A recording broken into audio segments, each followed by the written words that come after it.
Hey there, folks. Welcome to their Stu's Game Reviews live stream. It is Thursday evening, 11:30 p.m. Eastern. Sorry for being a minute late. Let me just kick off the Twitch stream as well before I talk too much. Okay, Twitch is going. Now, the game I have for today, one of the trolls asked me the other day, do you ever play any games from this century? And the answer is yes, occasionally. So the game I have for today is called 1893, A World's Fair Mystery.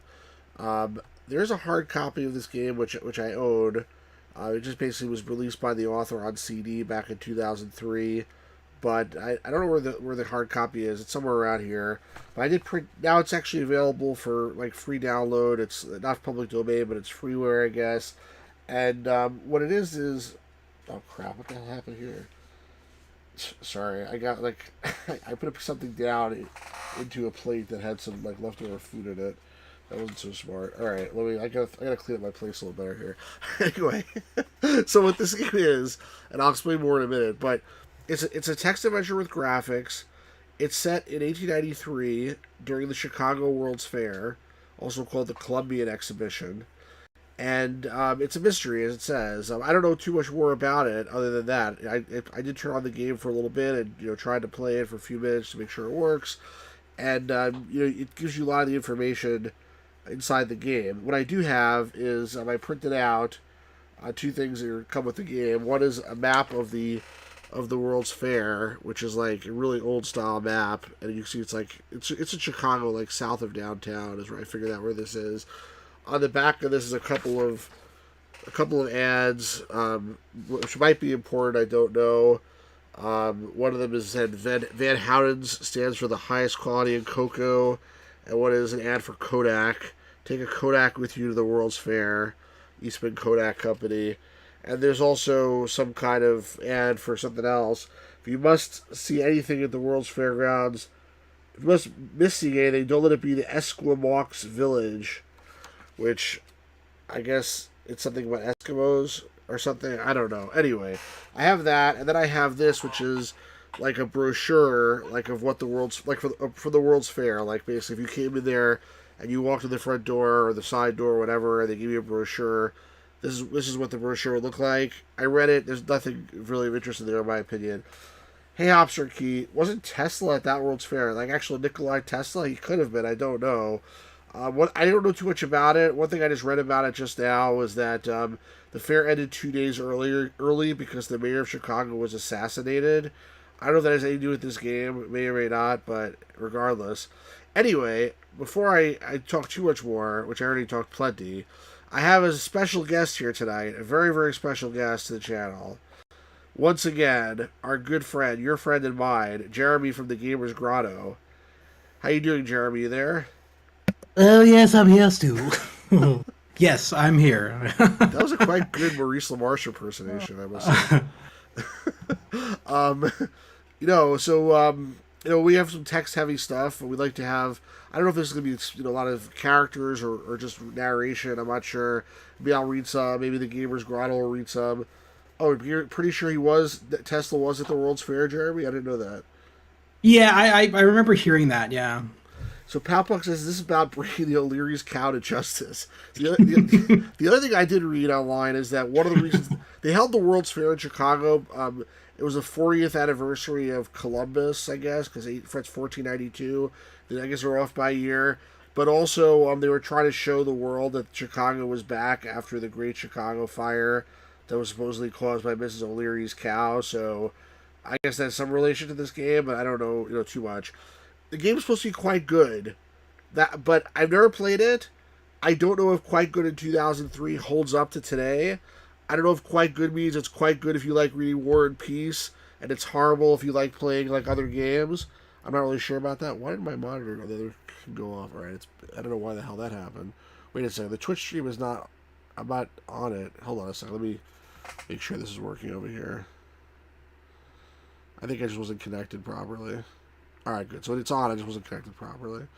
Which is good to know, because if somebody does show up here, I want to be able to chat with them. Which probably won't happen, but you never know. Alright, so that's fixed. So without further ado, unless Gamers Grotto, you have some other words of wisdom for the group, we can check this thing out and see what it's like. No, we're good. Alright, so let me open up the game. Oh, music off? Oh, music on. Hold on. Music on. Okay, hopefully we'll hear some music. I don't hear any music. Wait, let me close it and restart it, because it's possible that that's why it's not doing the music. Hold on a second. Because it may not be setting it to the right sound source. Hold on. Here. Okay, music is still off.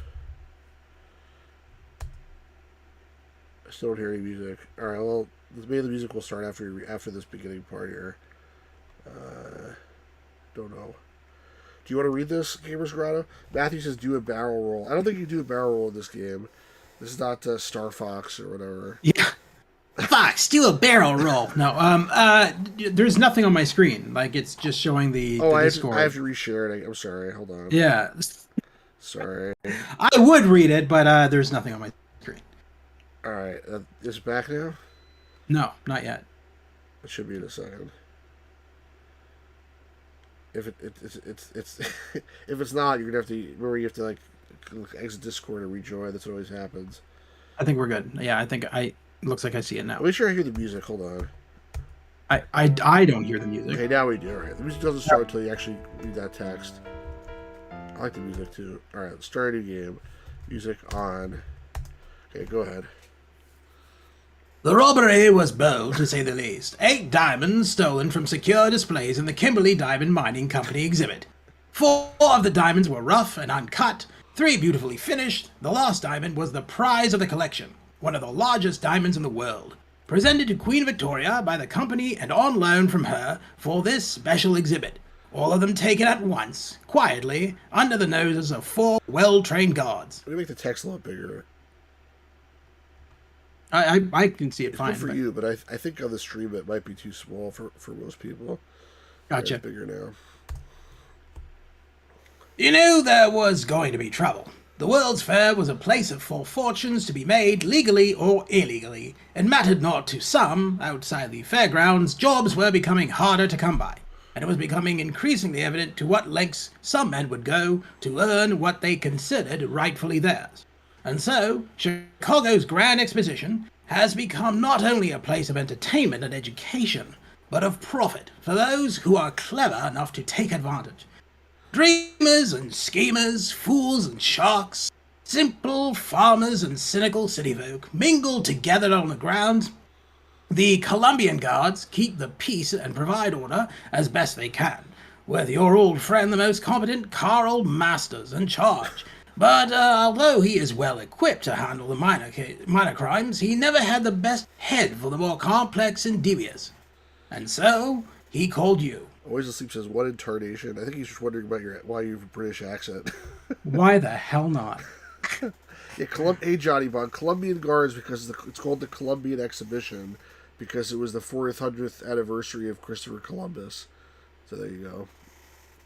Already, you have suspects, descriptions neatly typed up and pushed into your case dossier.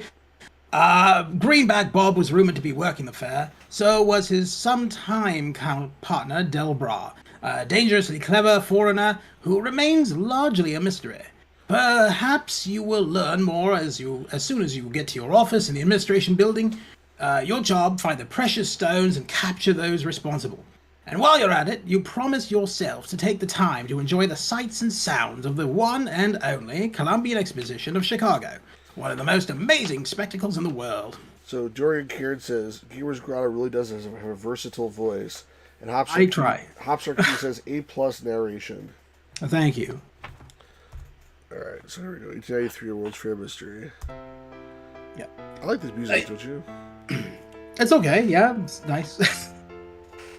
It would have been weird if it was heavy metal or something. You step off the train into a huge crowd of fairgoers, who jostle one another as they make their way along the platform. You push your way through the throng and finally make it out onto the fairgrounds, where you are momentarily stunned by the sheer size, the monumental beauty of the new city standing before you. Court of Honor in front of Terminal Station. You are in a large courtyard surrounded by buildings, the style and grandeur of which you have never seen before. This is the Court of Honor, by all accounts already considered one of the architectural wonders of the modern world. To the west stands Terminal Station, your arrival and eventual departure point, from which thousands of visitors pour into the exposition each day. To the east is the Administration Building, its golden dome towering above the grounds in grand style. The plaza extends to the north and south towards more monumental buildings. Sorry, I'm showing people the map, but they can't see it anyway. Alright, so first adventure game, let's take inventory, see what we have. You have a dossier case. It looks like it's going to be a lovely afternoon. Few clouds are overhead, and a light breeze plays across your face. Opening the case dossier reveals a crime scene note, a description of Greenback Bob, a description of Delbras, a list of stolen diamonds, and a detailed crime report. During care says, oh god, this is one of the games you use a paper map. I don't know, but like, this is a legit, like, supposedly map of the fairgrounds, like for you know, immersion, I guess. It's not really used as a map, I don't think. Alright, I read note. The hell? Oh wow, okay. It's the Holy Bible. No, the note is written in a cribbled. What?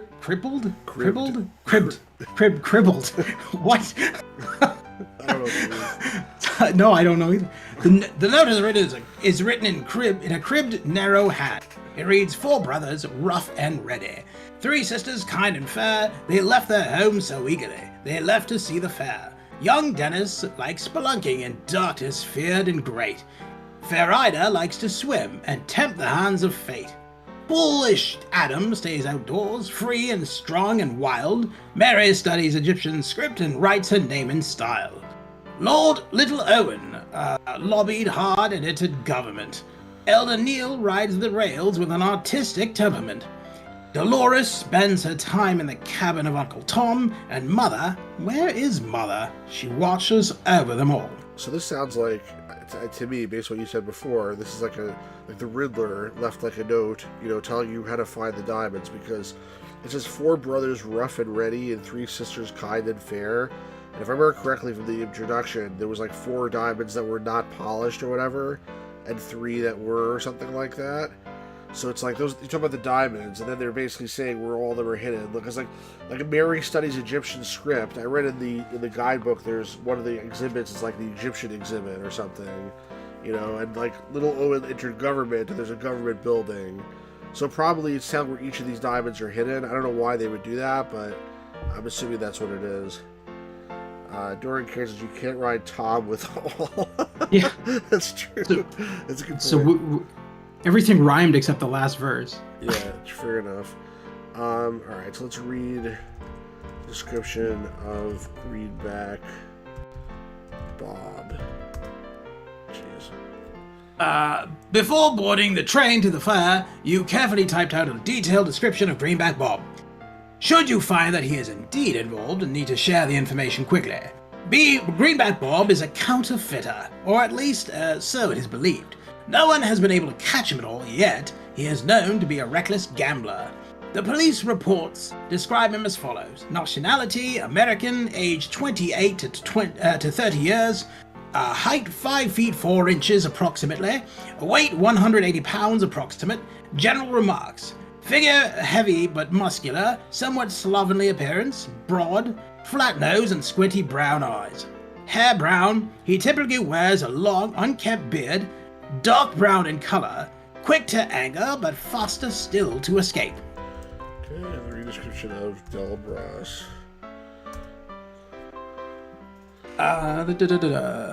Okay. I'm just gonna skip the whole. I wrote this on the train. Right, Nationality French, age probably about 30 to 33 years, height 6 feet, weight 175 pounds approximate, general remarks. Figure good, square shoulders, military air, features regular thin lipped, chin sharply pointed, Wears at times a heavy beard, at others mustache and goatee. Eyes dark, cold black, hair same heavy, and sometimes worn quite long. Hands well kept with long, slender fingers. Speaks English perfectly. A small triangular scar upon temple close to roots of hair. That's important, I guess. Triangular scar. Okay, read list of diamonds. Look, see, I was right. There's 8 of them. It's where there was four brothers, 3 sisters, and the mother. So the mother must be the crown diamond. The Kimberley Diamond Mining Company compiled a list of the missing items. 4 rough unfinished diamonds, 3 cut and polished diamonds, 1 crown diamond. The jewels were from the private collection of one of the board members of the company. If they are found, they may be taken to a Mr. Wentworth, an expert in the matter of precious stones, who will verify if the stone in question is indeed from the collection. Mr. Wentworth can be found at his company's exhibit in the Mines and Mining Building. Verified stones should then be held in evidence in the safe in your office at the administration building. Mines and Mining Building? Trying to see if I can find that on the map. Okay, mines, alright. It's very close to where we are. It's right just north of here. Darn kids, I've been to Kimberley. They still have a massive hole in the ground where the diamond mine used to be. Wow, interesting. Where is that? Is that like somewhere in that sort of Chicago area in the UK? Like, where the heck is it? Alright, one more thing I think we had. Oh, a detailed crime report. Read crime report.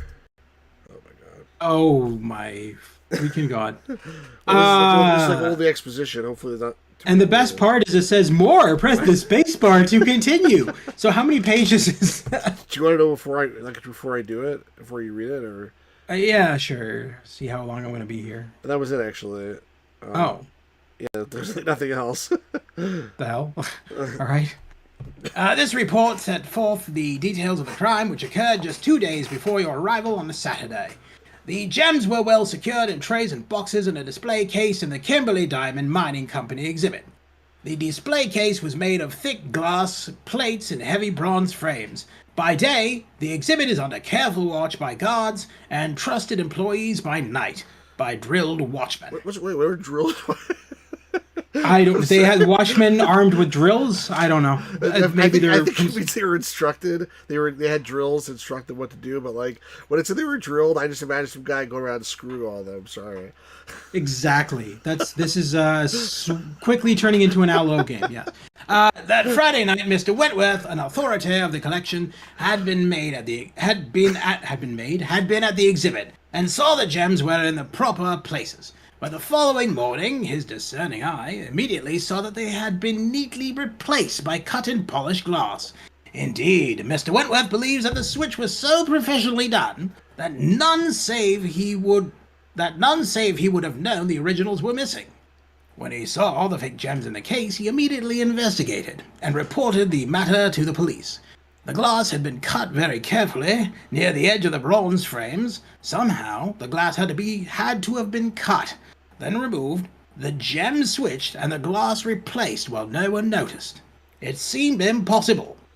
The Columbian Guard had interrogated the exhibit employees and guards and found them all to be of good character and clean backgrounds. The company itself also vouched for its employees. To further complicate the matter, it seems none of the employees or guards saw or heard anything unusual. It is indeed a puzzling case. When the false gems were removed from the case and placed in evidence, it was discovered that a note had been attached to the bottom. The note was presumably left by the thieves, and a copy of it had been placed in the dossier for your perusal. So I don't understand, like if this is like an open area, like in Chicago, like I don't think there's a fence around the whole thing. As far as maybe there is. I mean, I'm not aware of it though. Like, why wouldn't they just leave? Why would they hide the diamonds? If they stole the diamonds, why would they leave a note? At least it's like the Riddler, like I'm saying. That's why I think this is a little bit weird. All right. Yeah. Let's just save the game just for the heck of it. Let's see. We made so much progress. Yeah, well, I just want to, just in case. Cause like, you never know. Time is passing here. It says Monday, 10:09 a.m. So, like, the more we like, sit around and do whatever. See, I go rogue. The administration building rotunda. The central rotunda is open up to an inner dome, 190 feet above your head. The dome is decorated by murals. Open archways lead out of the building in all the cardinal directions. Most of the exhibition services are centered in this building. In 4 pavilions of the rotunda, to the northeast is the Columbian Guard Station, to the northwest, the Columbian Bank, to the southeast, the Columbian Telegraph and Messenger Service, and to the southwest, the Columbian Newspaper and Publicity Department. Popboxes, they left a note because they have class, damn it. And Exactly. Dorian Cairns, and this game has a time limit. No, it's the time limit. The time should only pass when you do something, not when you are reading. Yeah, that time is pretty stationary, actually. Yeah. Always says, is this a video game or a book? It is. He doesn't look happy. What's the matter? Always asleep. You don't like reading? You don't. He's not even. He's not even. Oh, he's asleep. You're not even reading. Damn it! I'm the one reading it to you. Did you like 428 Shibuya Scramble? Always asleep. I didn't. This is interactive fiction. It's like a it's like a book and a game combined. Well, the old style text adventure. Yeah. Right. Well, there's Zork, nice Zork. graphics. Except there's no color. I don't know why. But where's the music, by the way? The pianist took time off. They're on strike. There was music before, right? I don't. There was for like a split second. Okay. Maybe it just doesn't have much music in the game. I don't know. Maybe. I figured the music would stay on the whole time. Anyway, so how much? It's in your office. It's inside this building. Where the hell? Like, how do I know where my office is? What do I work for? The Columbian. Like, I don't. Like, where is my office? I don't know the word where. Wouldn't you work for like Southwest, the Columbian publicity newspaper? Maybe I work for the Best Telegraph and Best. Maybe for the Columbian Bank. I don't know. Maybe, who knows? Let's go to the Southwest. Oh, there we go. Okay. We're gonna check into the guard station first. All right, so those are the guards I have to go to. Wow, okay, there's be some talking now. This is the brain center of the Columbian Guards. From here, calls are dispatched. Complaints are registered. Criminals are interrogated. Various officers are to the north. They have graciously cleaned one out for your use while at the fair. The rotunda is back to the southwest. Standing in a commanding position in the room is a tall, broad-shouldered... Just patting his voice acting reel. That's right. Now, standing in a commanding position in the room is a tall, broad-shouldered man wearing a brown overcoat and smoking a thick cigar. You recognize him instantly, Carl Masters, one of the most highly regarded detectives in Chicago. Is it Carl Masters, the guy from Magnum P.I.? Oh, that's Robin Masters. No. Jesus. Never mind. Still over here, just thinking he can just bounce right in, and you heard that he had been hired for the fair to oversee all the detective work and to do a little himself. When the case warranted it, he had his hands full. You knew it. He had his hands full. You knew, and it was at his suggestion that fair management contacted your offices. He sees you as you enter. Well, well, well, he shouts, smiling. It's good to see you made it. What do you think of this white city of ours? You are about to respond, but quickly realize your old friend is not interested in wasting time with idle pleasantries. Just now, he continues, and yet, surrounded by beauty, such dastardly deeds occur. He shakes his head. I don't think I need to tell you, but I'm very glad you have arrived. You have finally arrived. We're in the thick of it now. This diamond heist, I'm counting on you for it. We have no one to spare. As for myself, I have a vexing and rather unpleasant affair. You can read today's paper about it if you like. A kidnapping, for ransom no less. A young moneyed girl. Jet from Boston took a wrong turn late at night. The family wired yesterday. They've been asked for a ransom, but they seem unwilling to pay it. Nice family. No leads yet. He takes another puff of his cigar. I'm trying to convince the family to come down and have a go at it. We might yet be able to nab the culprits during the exchange. It's a delicate business. Where are we? Yes. Masters turns his full attention on you. I'm sorry. Best forget about my case and concentrate on yours. Now, listen carefully. Your office is all set up. There's a safe inside in which you can deposit any of the stolen gems you recover. There's also a bill of draft on the desk. You can use it to withdraw a daily spending allowance from the bank in this building. Sorry for the trouble, but as I say, we really have no one to spare. They will write you up new drafts daily, so you can just head over to the bank when it opens first thing each morning to withdraw your stipend. I'll try to be here at the office every morning until around 9. If you like, we can compare notes and discuss the case. If you have any questions, just ask. But if you find anything out, tell me as soon as you can. I've got to leave soon, but he pauses for a moment. I almost forgot. I'm afraid they haven't given you carte blanche here. You're here as a detective in an unofficial capacity, so don't expect vendors and customers to part the Red Sea for you.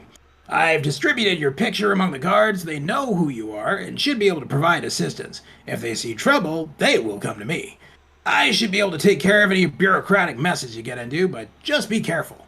I'm sure you'll want to get familiar with the fairgrounds. They're quite expensive, but essential to know if you want to get any proper detective work done.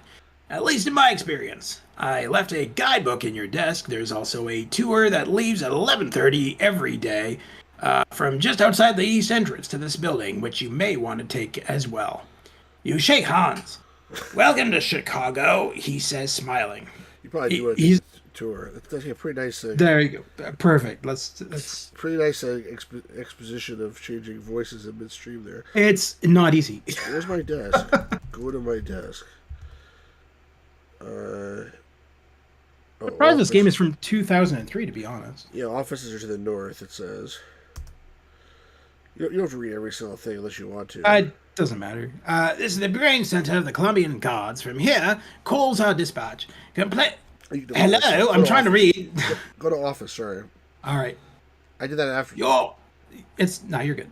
Your office is small but comfortable. An old oak desk occupies most of the room. Beside the desk on the floor squats a very solid-looking metal safe.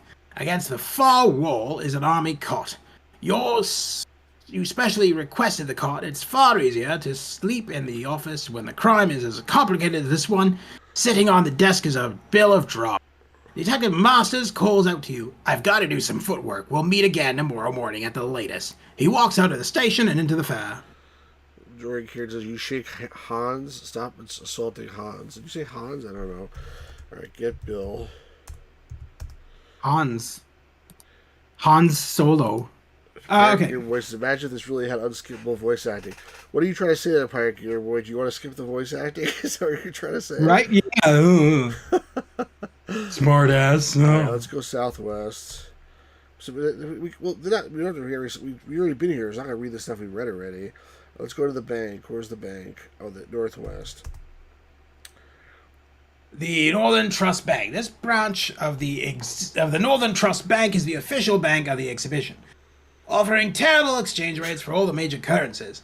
A row of tellers stands behind windows mounted on a long, thin counter, and process exhibition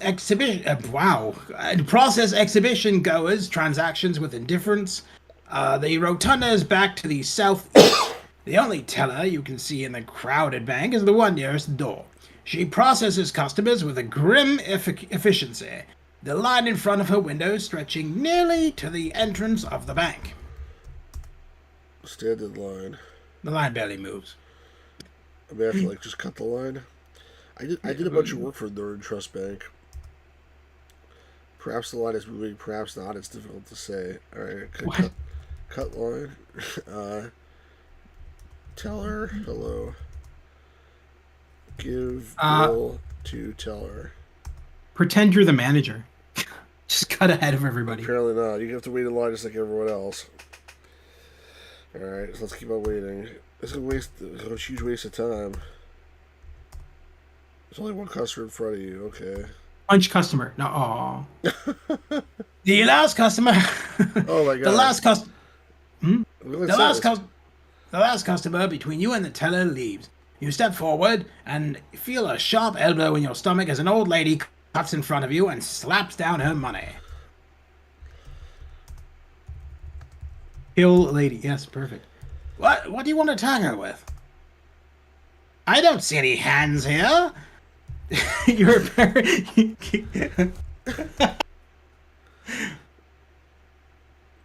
What?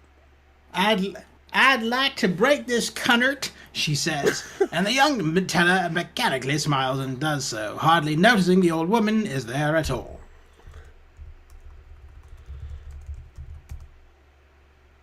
The old lady hobbles off. The teller looks through you. May I help you?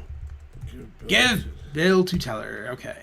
The teller mechanically? That's a weird term. Okay. The teller mechanically attention to what she's doing. Takes your bill of draft and hands you an envelope containing your spending stipend for the day. Thank you, sir, and have a nice day, she says listlessly. And I got 2 points.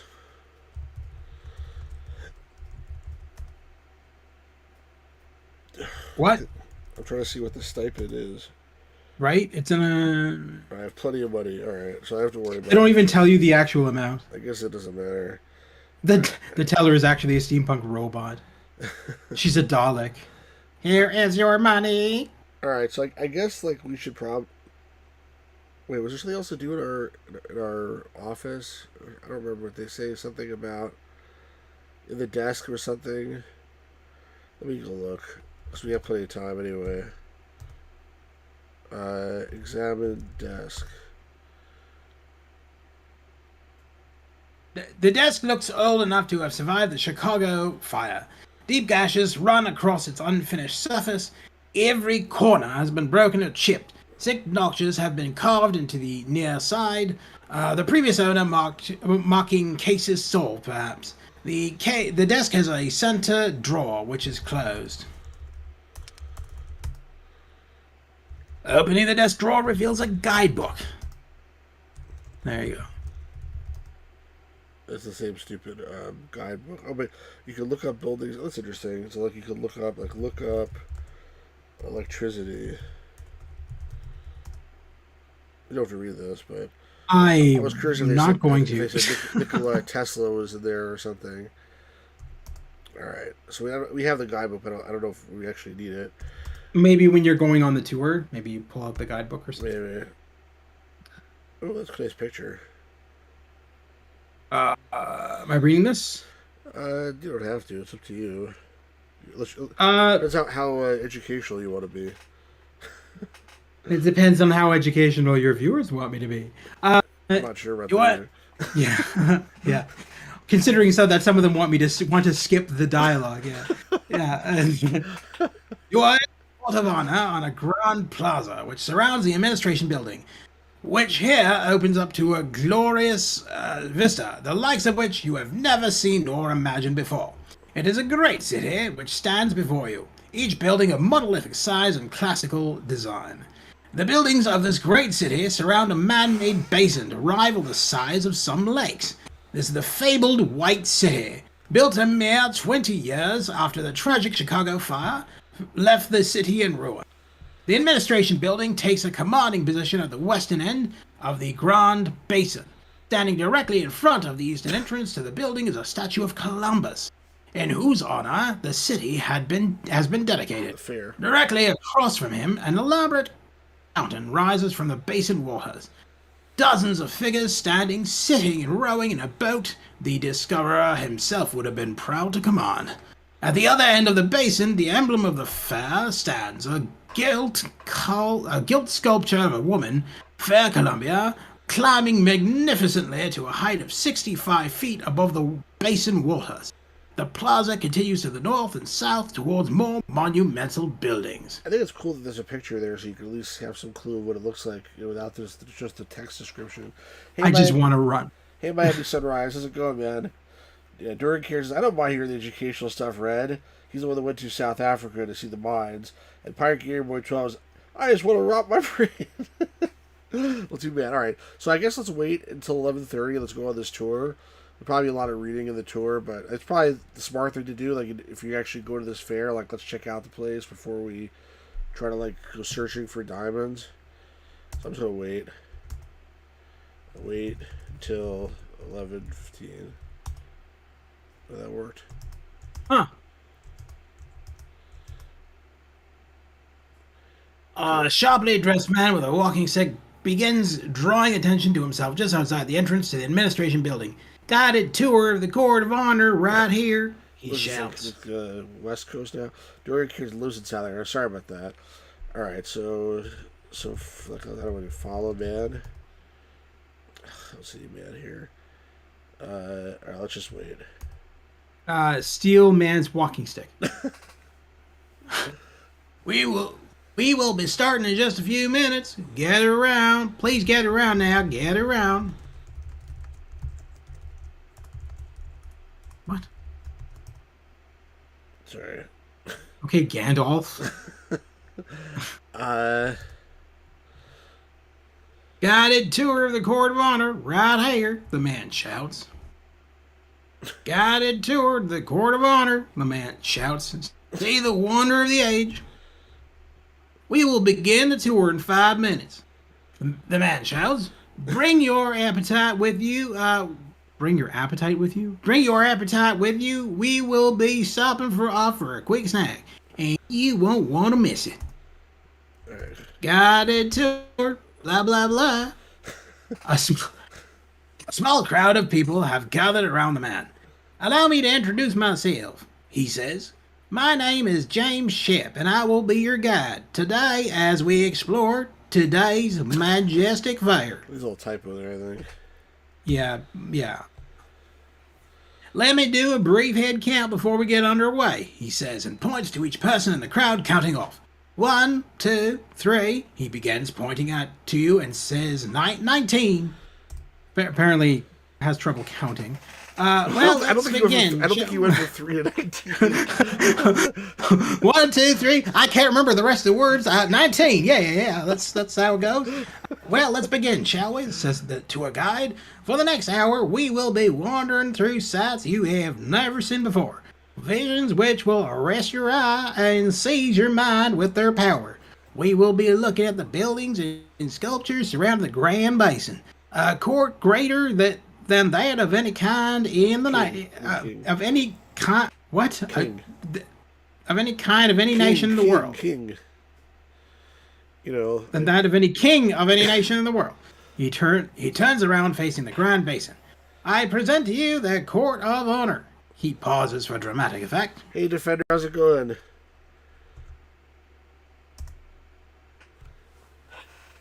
Well, we look into a scene over which the gods might linger and dream that heaven had descended to earth, and that once again man walks sinless in Eden.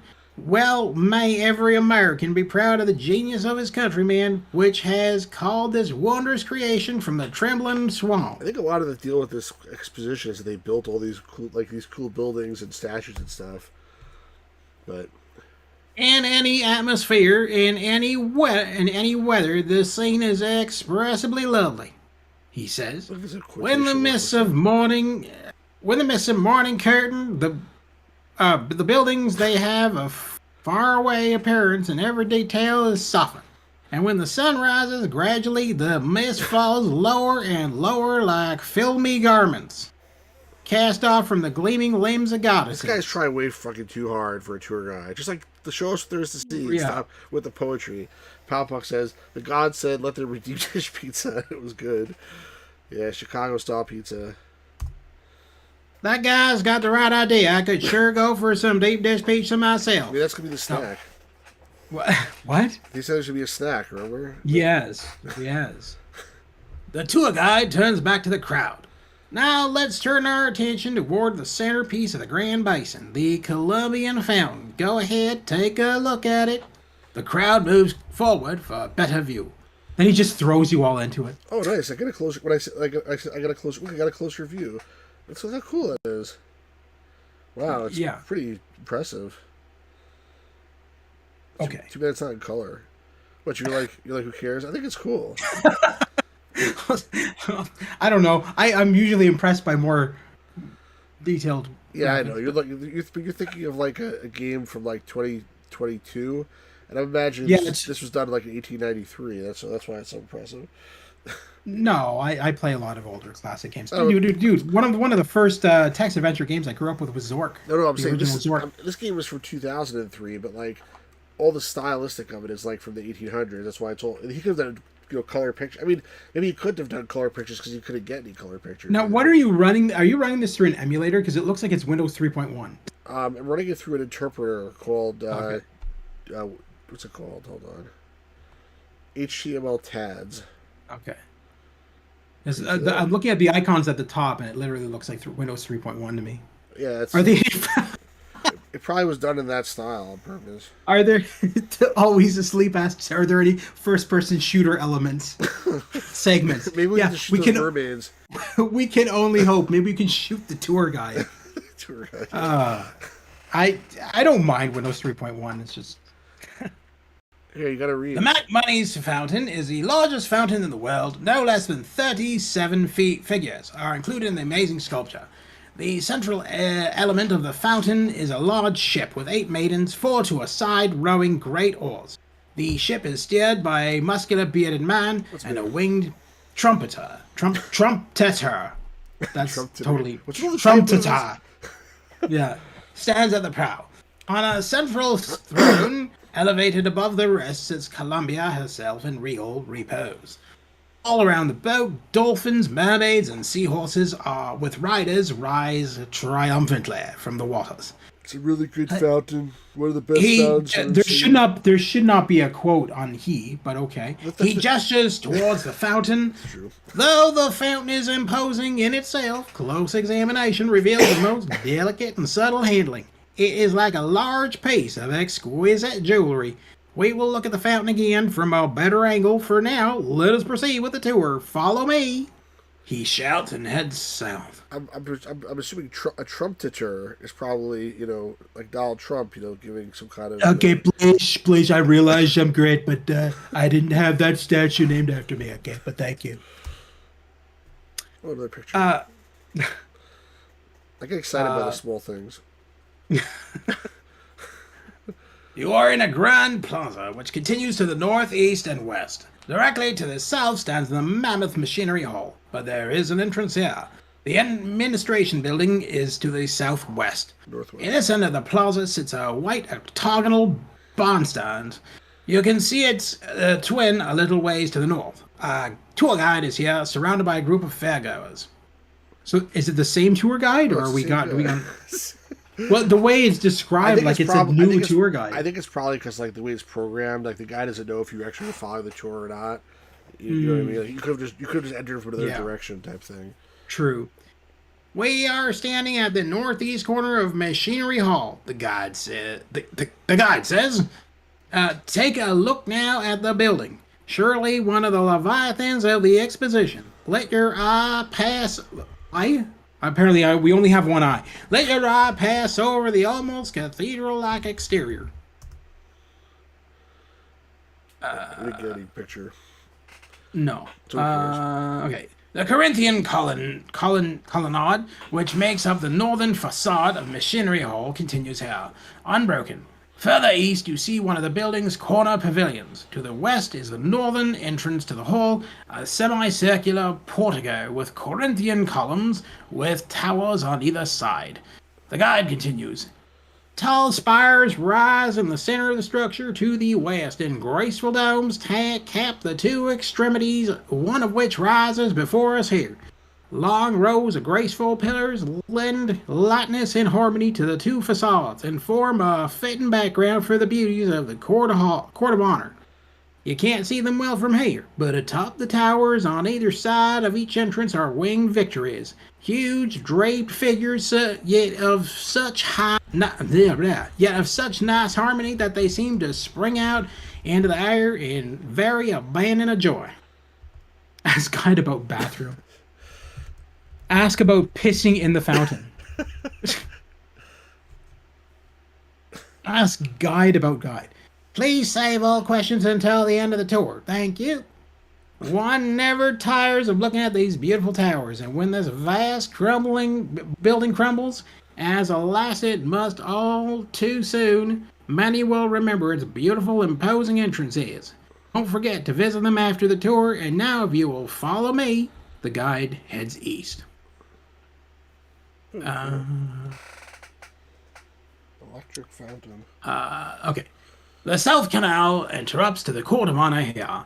At the northeast corner of Machinery Hall, a bridge crosses the canal to the east. A wide road heads south between the canal and the side of Machinery Hall. The front of Machinery Hall is to the west. A tangle of ugly pipes marks the location of one of the electric fountains, which stay off during most of the day. Next to the fountain sits a rostral column. At the top of each stands a statue of Neptune. Another fountain, the MacMonnies fountain, is visible to the north. A tour guide is here, surrounded by a group of fairgoers. Here, the tour guide gestures north, is one of the electric fountains, now quiet but only waiting for the shades of night to fall, to flash and gleam with radiant splendor. But keep looking past the electric fountain to the Columbian fountain, which we can now admire in profile in some detail. If I really can see it, I'm gonna be impressed. Oh, that's awesome. Don't read the top part again. We read that already, but that's so cool. I got another view of it. I'm actually impressed when this game was designed.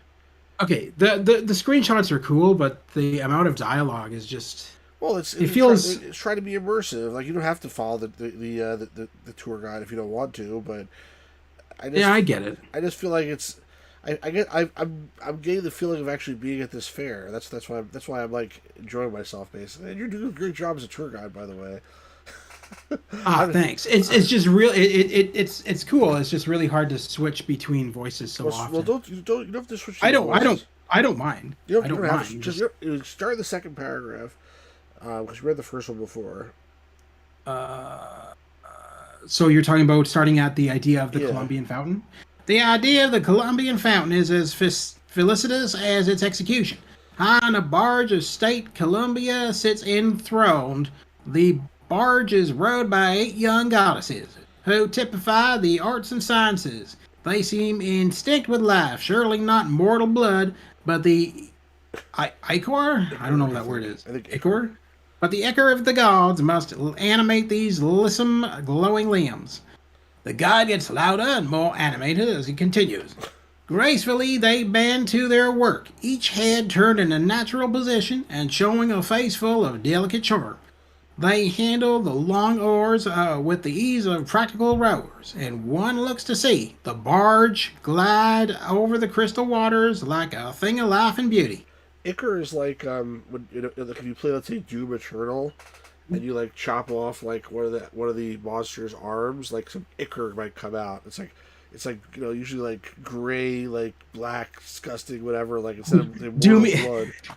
Doom Eternal should have included a narrated guided tour through the various circles of hell. I agree. And next, you are coming up to the Demon Lord himself. That would be pretty funny, actually. Yeah. And look, the guide suddenly shouts, pointing at the fountain. Old Father Time is at the helm. His long beard sweeps like foam across his muscular breast. As he leans backward, bearing on the tiller, the splendid muscles of his arms and limbs are revealed. There is no sign of decrepitude here, but an aspect of sustained vigor that seems to defy the ravages of eras and eons. This guy is. It sounds like the guy wants to make out with that. I was about to say, I think this guy is gay for sure. It's definitely our tour guide's definitely George Takei, okay? It's George Takei. Whatever. Shatner calls him Takei, okay? That's. It's not Takei, it's Takei. You could use Takei. Shatner called him Shatner called him Tacky and Takei. Tacky, that's funny. Tacky, yeah. Tacky was the original one. And look again. The guide shouts, the crowd muttering in excitement. I'm sure they are. Winged trumpeter stands at the prow with one foot. Actually, I will say, I'm impressed at the game, but I'm unimpressed at the amount of typos. Like, I mean, seriously, that's not okay. I don't know why there'd be so many. Did nobody ever actually play this? Like, that's. Anyway, go ahead. I'm sorry. The prow with one foot advanced to the extreme point of the barge. She seems impatient to follow the sound of her trumpet and to leap upon the golden shore of some far land. If you say so. Oh, still high up in the center. What's up? Jesus Christ. I feel this guy's still talking. Right? I don't know. I would have gone for lunch by now. It's only I don't know what's 11:41. going on. Everybody's just dying of hunger here, and this guy's yapping away. High up in the center, on a chair of state, Columbia sits, calm, massive, complacent, oblivious to all beneath her. The guide says, quieting a bit, still staring at the Columbian fountain in reverence. Then he picks up again. Mighty tritons upon massive steeds rise from the water, as though to pay homage to the glorious galley and its godlike crew. The men and steeds are full of the very passion of life. The mere sight of them makes the blood tingle in all the veins. I think he's actually like a what's it called? Into bestiality, not just. I just think he's a pain in the ass, but okay. He turns back to the tour. The MacMoney's fountain is an inspiration. It is one of these perfect things that hold their place in the mind and exercise a gentle tyranny over it. We feel like judging all other objects in sculpture by this perfect standard and almost envy the sculptor his success. Come, we have much more to see. And with that, he heads east. I'd have thrown him in the river and cut my own head off. So like, before Dorian Cairn's like, I guess. Excuse me. Can we maybe? I know we're all hungry. Can we maybe eat the tour guide? It's not a bad idea. Dorian Cairn says, I guess trying to do a Carmen Sandiego style educational thing. It's pretty interesting either way. It always seems like it's okay. I prefer to do Eternal though. It's less Carmen Sandiego and more like a almost like a Zork type, or like a. It's like Zork Sandiego. Text adventure, except more educational. Like Because Zork was not. Zork Sandiego. Zork Sandiego, yes. What? I don't know. Stu, don't ever design video games for the love of God. This magnificent bridge. This magnificent bridge is guarded on either side by bold sculptures of animals native to North America. On the west side of the bridge are two bisons. On the east, a pair of moose. The canal empties into the basin to the north. You can see that it ends a short distance to the south where an imposing obelisk juts out from the waters. A tour guide is here, surrounded by a group of fairgoers. Because why not? Apparently there's tour guides all over the bloody place. We stand together on a bridge spanning the southern canal, like those built over the Seine, the Seine, the Seine, by Napoleon. If I can direct your attention to the end of the canal toward the colonnade, which spans the distance between Machinery Hall and Agriculture, forming as it were three sides of a hollow square with the bridge making the fourth. The guide gestures south. So right on the picture it says South Canal Bridge looking east. So can I look south? No. How do I do that? Examine colonnade. Yeah, now I'm looking south towards colonnade. That's pretty cool. Again, I like the idea of it. Okay. The colonnade closes off the southern end of the Grand Basin, neatly bridging the space between Machinery Hall and the Agriculture Building.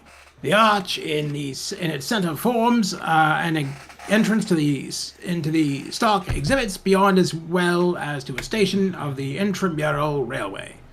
The canal in the center reflects like a mirror the statuary and the beautiful buildings on either side. There is hardly a prettier bit of scenery on the grounds than this. All that art could do to make it beautiful has been accomplished. Directly to the southern end of the canal, facing the central arch of the colonnade, a reproduction of Cleopatra's Needle towers to a great height. The arch of the colonnade directly beyond forms the grand entrance to a station of the Intramural Railway. The livestock pavilion is immediately in the rear. The whole forms a very tasteful piece of architecture and makes a beautiful background for the canal and the many statues that adorn its borders. He turns to the group. Follow me, please, he says, and heads east.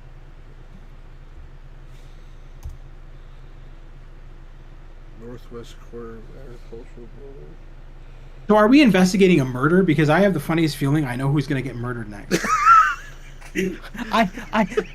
Call me suspicious, but I think it's going to be the tour guide by me. There was no murder. It was diamond theft. Remember? Oh, yeah, can we impale him with one of the diamonds when And we also, find him? if the tour guide does get murdered, I think always asleep is the most likely suspect. You already threatened the guy. Yes, we need to take that screenshot as evidence. Blah blah blah blah blah bridge blah blah blah manufacturer Dorian blah. Karen says if the guy gets murdered, literally everyone who's ever taken the tour would be a suspect. It's true. It's really funny. Oh But then when the police come and investigate, they'd be like, "Oh wait, it was the tour guide. You're good. You're good. You're good, guys. It's just the tour guide. You're fine. Don't worry about it. We were gonna shoot him ourselves." We are standing in the shadow of the agriculture building now, the guide says. But before we take a look at the magnificent structure, I would like everyone to turn around and gaze upon the administration building, seen from this angle in its finest form, the pride and glory of the fair.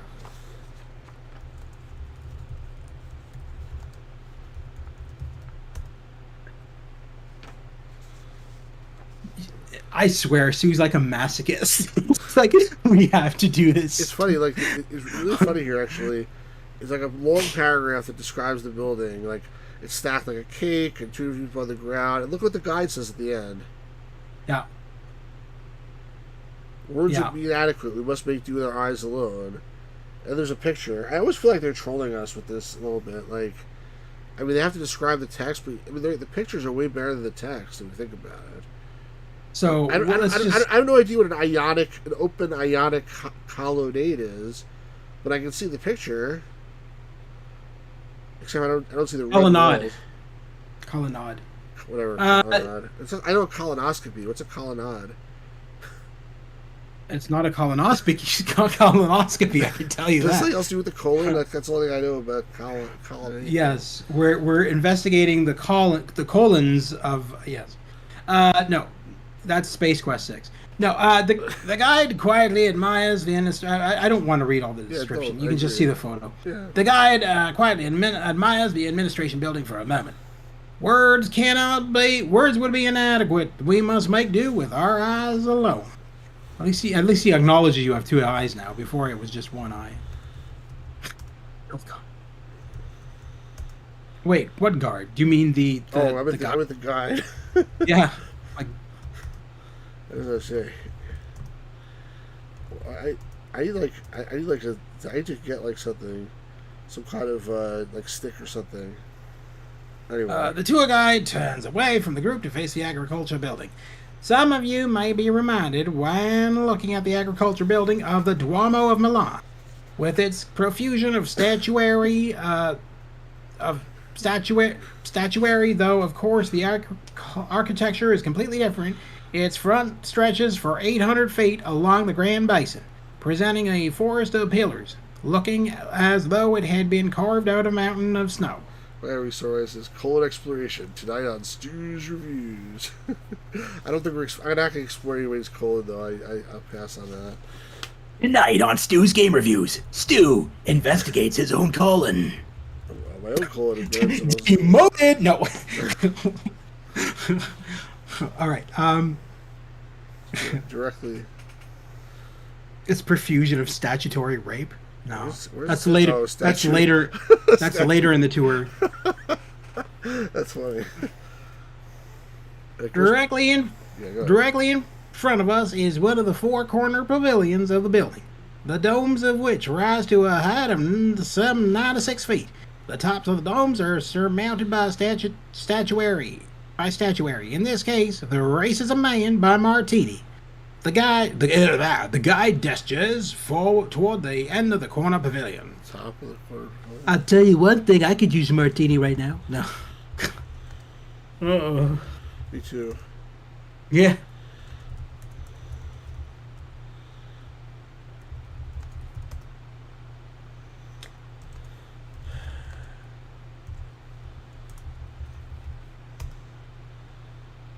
Oh, good God. Same thing. Martini's group. Is that his dialogue? Yeah. Oh, okay. What's in it? Martini's group may remind us of the group in the center of the monumental fountain in the Luxembourg Gardens by Carpeau. But it is by no means an imitation. On the contrary, it has... Sorry, you reading. Tour guide and balls. Fantastic.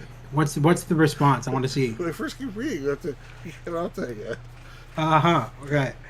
It's by no means an imitation. On the contrary, it has many original features.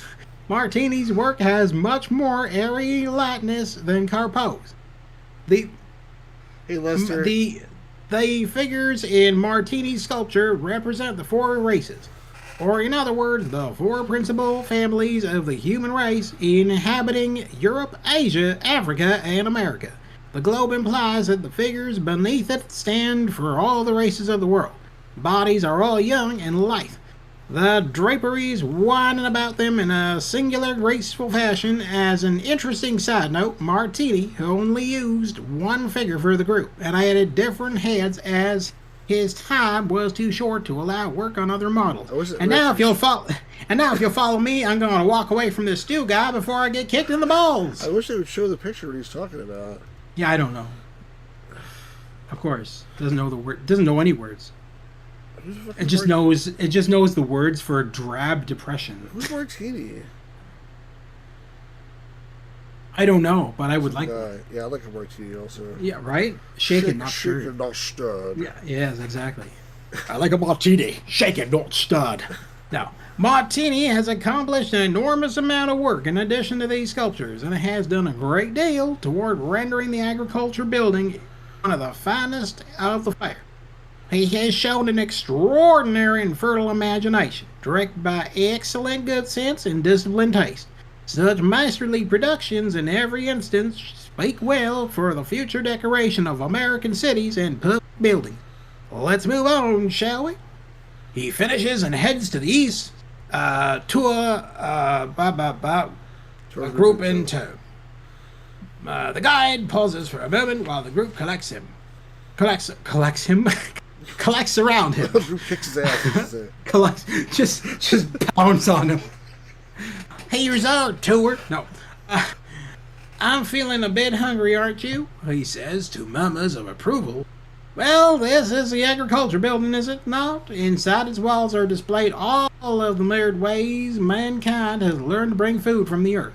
It's a bit too crowded to go in at the moment, but I've planned ahead and arranged a bit of a sampler for everyone. He gestures to a couple of boys waiting in the vestibule. They come out. I don't fucking know. I'm the narrator here. They come out with trays filled with a variety of food samples. They hand out the food to each member of the tour.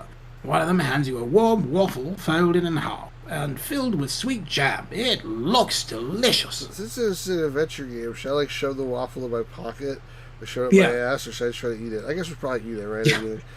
You pick it up and place it in your purse. Right, exactly. I probably give the waffle to the beggar later or something. I hope not. I'm trying to be like a real person in this game and eat the freaking waffle. It's quite sweet and delicious. You devour it all too quickly. I feel like the game was probably unwinnable now, as we ate the waffle. While everyone is eating, the guide says, I direct your attention to the two cow statues standing in front of the building, looking out over the basin. Hint, hint, one of them may or may not be my ex-wife. Oh, look at that. See, there's the ex-wife. Yeah, the ex-wife. The statue is titled Plenty. Look at the woman in the sculpture.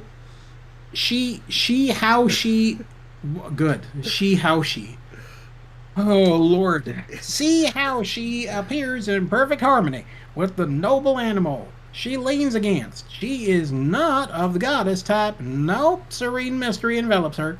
There is no atmosphere or majesty about her. This is a simple country woman, such as one might see any day in the year in rural regions.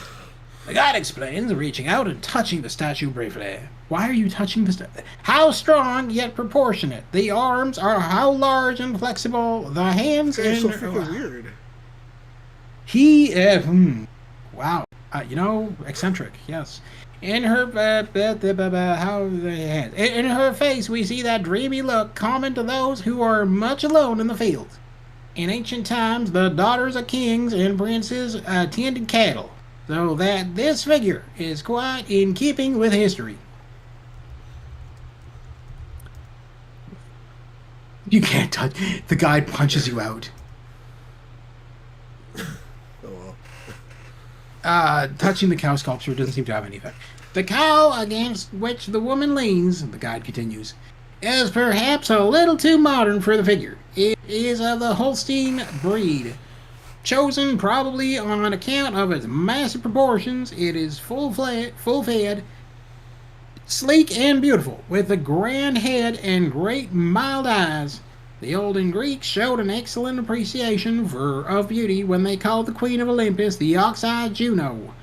For nothing can equal the expressive mildness of the eye of a cow or an ox. What? And now I have no idea. Don't question my thirst for knowledge. And now, if everyone has finished eating, he pauses. Good, please follow me. He walks off to the east.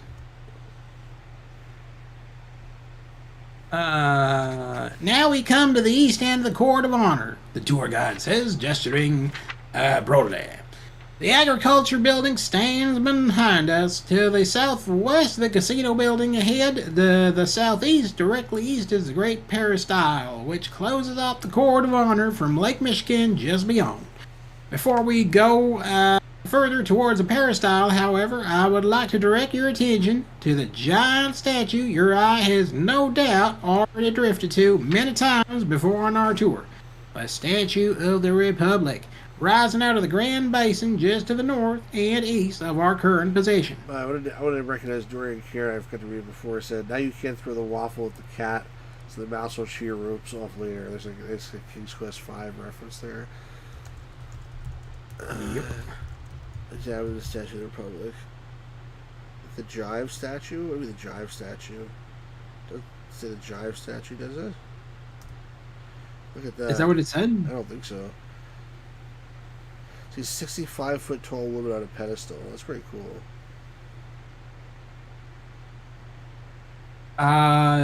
The Republic is by sculptor Daniel Chester French, who won the medal. No idea what is going on here, but it's keeping me amused as I drive to my next appointment. Well, there you go. That's we aim to please. We're taking a tour of the 1893 Chicago World's Fair. That's what we're doing. Yes, and so far what we've learned is that we really hate tour guides and want to kill them. The Republic is by sculptor Daniel Chester French, who won the medal in last year's Paris Salon for his splendid work, Death and the Sculptor. Which incidentally can be seen on display in the Art Palace on the north end of the grounds. The award was a very rare instance of such an honor being bestowed on an American sculptor for a purely American work. Eat guide. Oh my. I'm trying to find a way to kill him without having. I thought at first the tour guide doesn't appear appetizing. Wow. Well, at least they acknowledge that you can kind of eat them. Okay. You know what? I thought at first his response was the tour guide opens his arms wide, as if he was going to embrace you eating him. Miami Sunrise is downloading pictures of tour guides who deserve to die. That's funny. Miami Sunrise is just starting like a hit list now. We've already established mass murder among some of the viewers. The tour guide opens his arms wide as if he would embrace the statue of the Republic, if only it were close enough. Sheer out of the water, the statue rises to a height of 65 feet. It is a majestic figure of a woman so admirably proportioned that the mere size count for little in the observer's mind. Her face is full of power and repose, and not such repose as one sees in the awful visage of the Sphinx. What? What's wrong with the Sphinx? Its calm eyes looking out above upon the Libyan sands, but the repose of certain force inherent in the nature of the godlike woman, no nobler idea could be conceived in the conscious yet gracious power of a great nation whose majesty the statue so well represents. Yeah.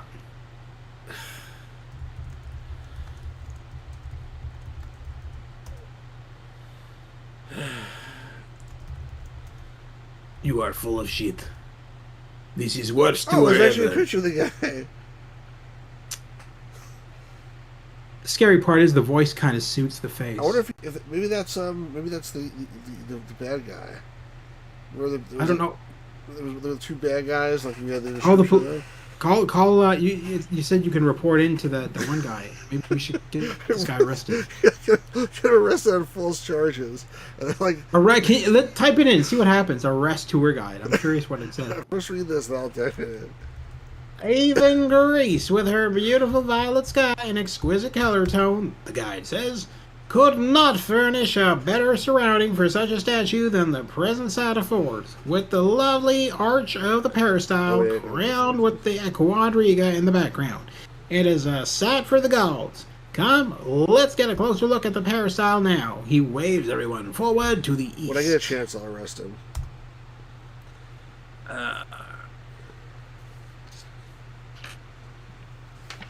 East end of the Court of Honor. I could have sworn we were supposed to be looking for a jewel thief. We were, but so far it's been like a half an hour of just listening to this maniac telling shit that we aren't even interested in. Yeah. The casino is simply a pre-boarding waiting area for those. Can we go gamble at the casino?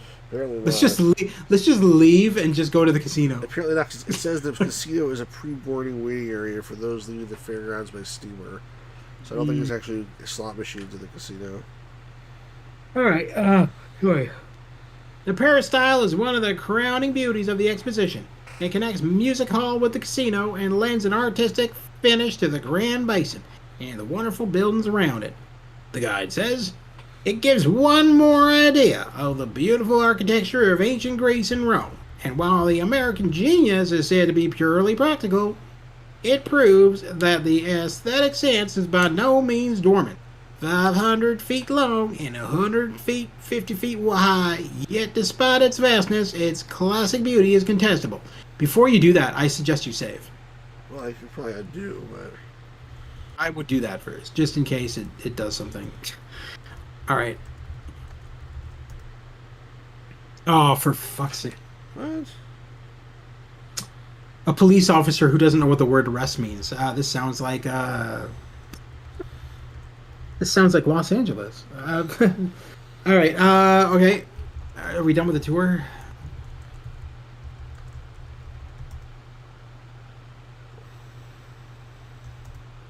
Nope, we're not done. I was just asleep with his wife. I don't think he has a wife. That's why he's groping the statues. The guide continues to rhapsodize about the peristyle because everybody apparently in the tour wants to know about this fucking peristyle that he's carried on about for the past 5 fucking pages. So perfect is its workmanship and it's so harmonious the setting that it seems as though the exposition was made for it, and not that it was made for the exposition.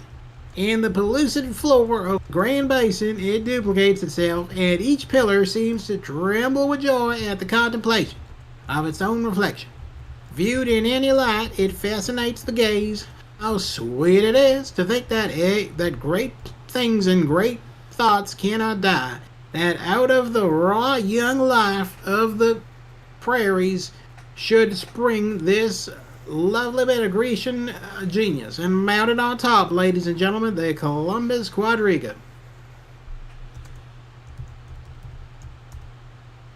Oh, What? No, you smart ass. Yeah, right.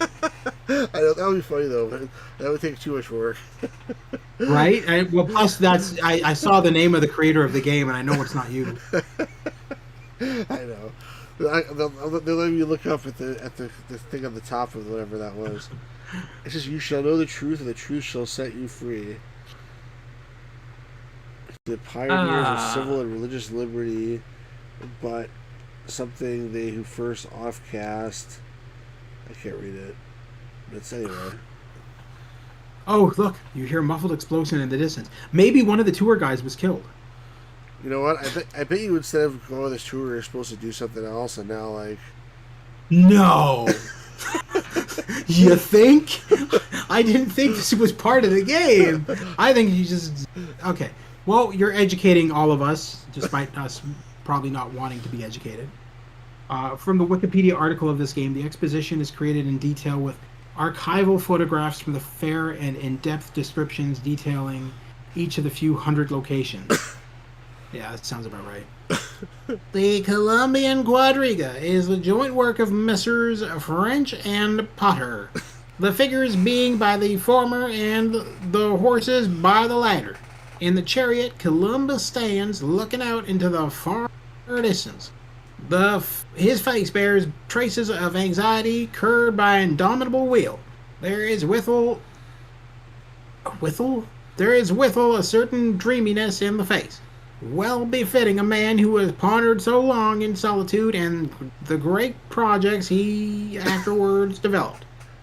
You hear a muffled explosion in the distance from somewhere off to the southeast. Apparently, a tour guide was killed. Nobody cared. Everybody laughed and clapped, and there was much celebrations and cake. Look, ask tour guide about explosion. I don't know the word explosion. I guess it's not important then. Maybe it was fireworks. Just go to the southeast. Go to that direction. All right, let me save the game because I feel like I don't want to just wander off. But you can't even go to the southeast. Fantastic. This seems very, very good. There is wiffle ball. 4 noble war horses are harnessed by to the chariot. Every point of the finest blood is admirably brought out by Mr. Potter. Mr. Potter. Yes, Mr. Potter. Massive as they are, the small heads and ears betoken the Andalusian blood, which is hardly removed from the best Arab stock. They are led by female grooms who look as fully as spirited as the animals they restrain. You're calling the... Okay. This guy is really serious mental issues. They may be said to be perfect models of Grecian beauty. You know, it'd be funny. What? It'd be funny if the end of the tour is like, there's the tour guys been going around like taking everybody like, get over here. It's not even the real tour. You took us like 5 minutes before the tour started and just like whatever. Anyway. Yeah, right. It's just Tommy Chong took over the tour. Exactly. Yeah, man, they may be led by female grooms, man. Wait a second. Hold on. Spirited. Keep reading. What? Keep reading. It gets better. They are led by female grooms who look fully as spirited as the animals they restrain. They may be said to be perfect models of Grecian beauty, quite different from the Republic, which has more of the Roman cast of beauty. Their beautifully molded arms show to great advantage in the pose they assume, which throws out their finely modeled busts. There is an air of nobility about the whole group, and along with the Republic and the Columbian Fountain, ranks as the very best sculpture the exposition has to offer. By the way, it was 12. It was 12 noon when the explosion happened. I bet you just they fire off a cannon or something, like every day at noon or something like that. It's probably nothing to do with the mystery. I bet you. Well, then why even put it in? This is for atmosphere.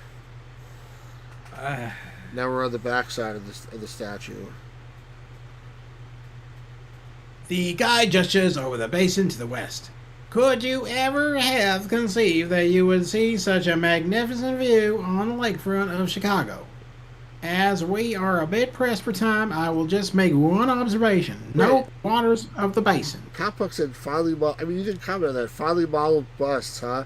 I can't believe they wrote that. And also, like, they're on top of the freaking building. How can you see how finely modeled the busts are? Like, you couldn't see so far away. He's got nobody else has binoculars in the tour. I think he's climbed the building walls to check out the statues a little better. Anyway, yeah. Sorry, keep reading.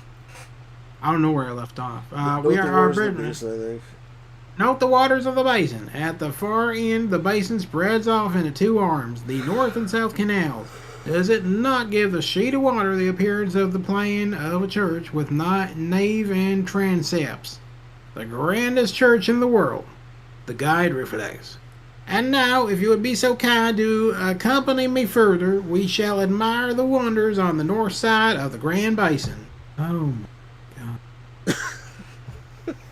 At least the guy's not talking so much over here. Behind us, another remarkable view of the peristyle. Oh, wow, the peristyle again. But let it not stay us from our course, the guide says, heading west.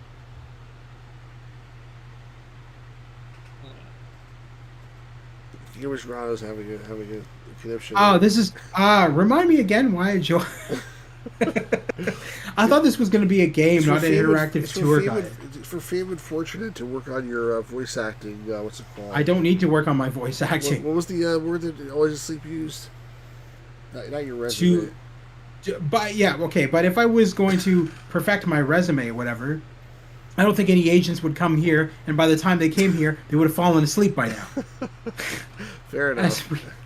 As we continue heading west, we shall be passing along... You skipped a paragraph. Oh, no. I feel like none of this is relevant to the actual game. It's probably not, but this is this is the atmosphere. We're in Chicago in 1893. We just had a delicious waffle with jam inside of it. I can still feel the taste of that jam against if we're in Chicago, the signs at the back of my tongue. Okay, hold on. So if we're in Chicago and we've got a tour guide that's groping at statues, I feel like the voice is wrong. Okay. The manufacturers and liberal arts building. The grandest and most impressive on the grounds. You're changing the midstream. Is he a mobster now? Yeah, exactly. That's why he's groping the statues. There's probably fucking gold left in them or something. Do whatever you want. Whatever makes you happy. No, I'm just messing with you. It is not so stately and gorgeous as some of the others, but for grandeur of design, boldness in construction, faultless proportions, and amazing extent, it must class as a wonder of the world, the guide said. Am I implying that Southern people can't be creeps too? No, I'm not. And to the northeast stands the music hall, which connects to the peristyle and across the basin to its twin, the casino building. Neither of these buildings need to concern us further. It is manufacturers that attracts the attention now. So I was showing the map here. The manufacturers building, if I can get it stop blowing away. The manufacturers building is the one over here in the middle. This one here. It's like you see the biggest building by far. Apparently, it's a gigantic building they built for this fair. So, huge. Something interesting about it. Anyway. A huge building, yes. Yeah. As we continue heading west, the guide continues, we shall be passing along the front of manufacturers. Bear in mind, as we walk, that is more than a third of a mile in length, a sixth of a mile wide, and covers 30 acres of ground. The whole building is a revelation of immensity. Follow me, please. The guide walks off to the west, the tour group right behind, wanting to plot his murder. Or go inside.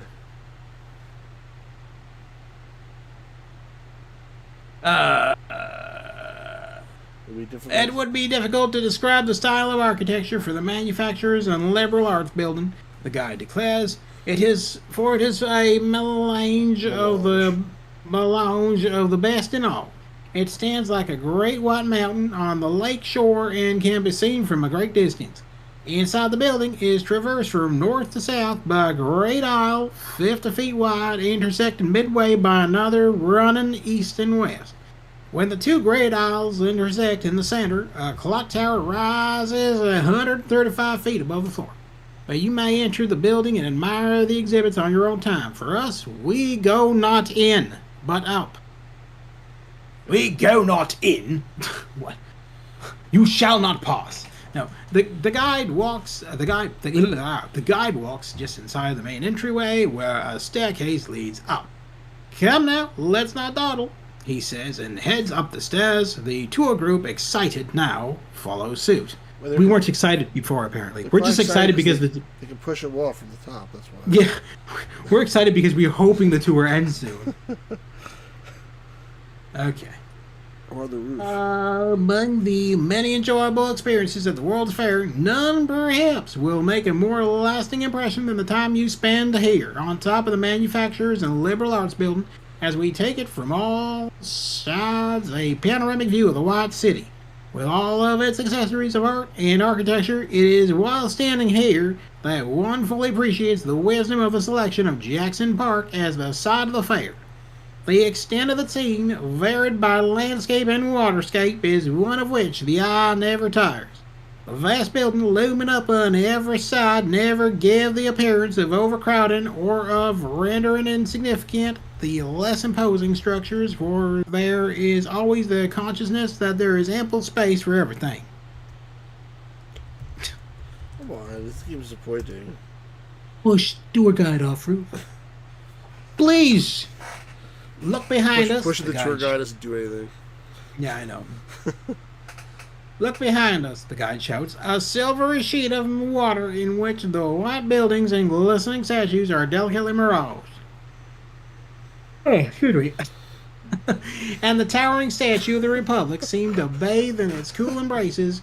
From here we can even see beyond the Court of Honor, southward to the right, the great prairies stretch in an unbroken level, and to the left, Lake Michigan spreads her quivering waters, gleaming and sparkling in sun and shadow, curving about the park like the blade of a great silver scimitar. And now, if you'll follow me, please, do watch your step. It's a long way down. It always says Wikipedia article of the year. Yeah. That's pretty bad. It's fantastic, I tell you. It's wonderful. Look, my dream is... Yeah. Okay. Look, my friends, is it a dream, or are we cheated by some wonderful mirage such as sometimes haunts the cays of mariners far out to sea? We rub our eyes and here for the fact the guy does so. He's rubbing his eyes, they're saying. Yeah, I know. This guy is psycho. But the scene is still there. Golden and crystal domes, towers, spires, belfries, minarets, whatever. Might have been. I made half of this stuff up on the fly. I just don't tell anybody. He might say minarets, I don't know how he's pronounced it back in 1893. Yeah, I don't know. Given that he's groping half the statues, I question a lot. Mighty buildings as massive as mountains, yet delicate as goldsmiths' finest work, people by a multitude of statues of men and animals, gods and goddesses. Who has this wonder risen from the barren prairie and the swamp? I can only quote you these lines. What is it? Fashioned wondrously that twin born with the brain marks man from every meaner thing that bounds across the plain, or gambles in the mighty deep, or sports in summer air. It is the hand, the human hand, the interpreter of will. It doesn't rhyme yet. What marvels the will's interpreter has wrought here? Tell tour guide this bad, should I say? Wisdom says the mystery of the title is wondering when the game was going to end. What is this? It's interactive fiction, so you probably could just skip all this stuff, but I'm enjoying it. And we've already gone so far along this tour. It must be almost over, right? But is it more that you're enjoying the tour, or you're just enjoying tormenting me? What is the actual thing? I'm enjoying the tour. The tour meant to. Uh-huh. No, I'm just kidding. I'm Yeah. the tour meant. No, I don't know. You gotta sort of just go with it always to sleep, and just try to imagine that you're there and. Okay, raise of hands right now. How many of Stu's viewers are asleep at the moment? I can't raise your hand if you're sleeping. Exactly. Looking before us, our attention is attracted to the golden dome of the administration building, which stands in the center of the Court of Honor. We are instantly carried in thought to Paris, where under the golden dome of the Hotel des Invalides... Hotel des Invalides. The Hotel of Invalids calmly reposes the bust of the great Napoleon, whose restless spirit has long dominated Europe. But we cannot linger. Follow me, please. We don't want to be invalids either. Yep. The guide says, leading the tour along the roof to the north. funny. The Dorian characters, it's educational interactive fiction. I'm pretty sure it's more to teach people about the World's Fair than actually be a game. It may be, I'm not sure. It always seems to. I guess it's kind of interactive. I mean, you're right, because a lot of these we can't do. Like, we can't kill the guy, for example. But usually in adventure game, you can't kill people. Well, I don't know about that. Usually. Clearly, you've never played a Sierra adventure game. Well, you can kill yourself, but you usually can't kill anybody else. Even in Police Quest, you can shoot the guy, then you lose. A game over. At least until the ending of the game, yeah. Yeah. Such visions of grandeur have they ever passed thine eyes before? The guide asks. No matter. For more delights still await, come. He beckons, and the tour continues along the roof to the north. Oh, yay, more roof. Oh my God, Look here, the tour guide shouts, like a magnificent Turkish rug, rich with varied dyes flung down upon a crystal floor. The wooded island appears as we look westward over the parapet. A profusion of flowers of every shade and hue gems the sod. Groves of trees and masses of shrubbery lend further charm by the dark green of their foliage. Of their foliage? Wow. Oh, Jesus. Foliage. Yeah, it should be foliage. Tinfoil. All the flowers and plants are made of tinfoil. What are the parterers? The next sentence. Parters? I don't freaking know.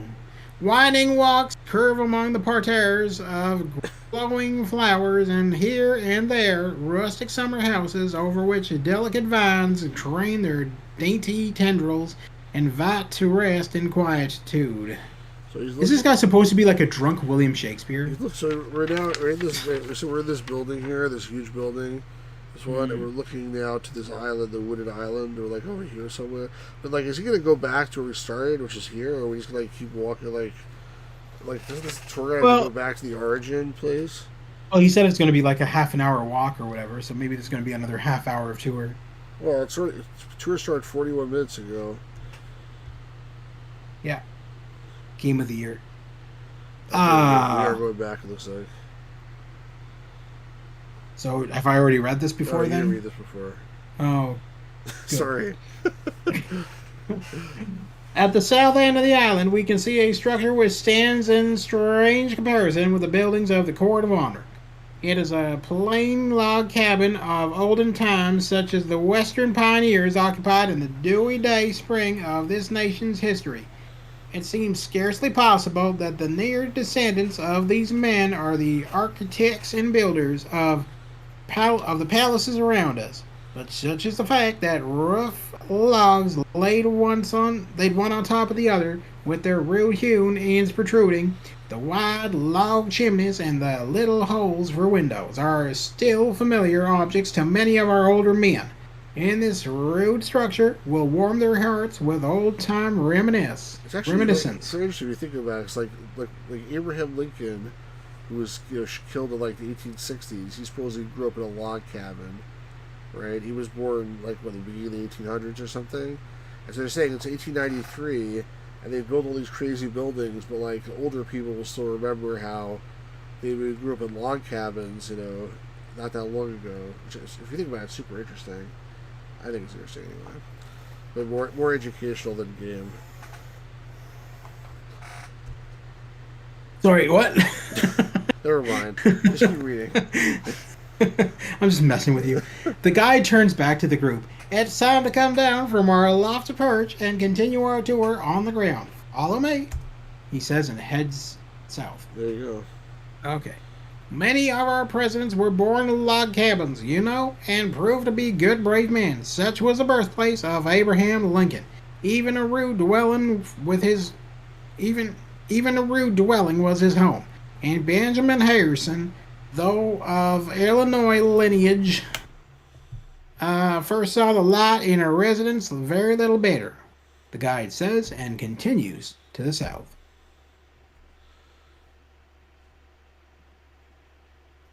Oh. How many a fierce fight against savage Indians those cabins must have withstood. what privations our fathers and mothers underwent in their heroic efforts to lay the foundations of this great republic strong and firm. The guide says, hardly pausing for breath. A very humble building, to be sure, but every log in it has a special eloquence. Follow me, please. The guide leads the tour east. What? I think this must be a quote before Andrew Jackson.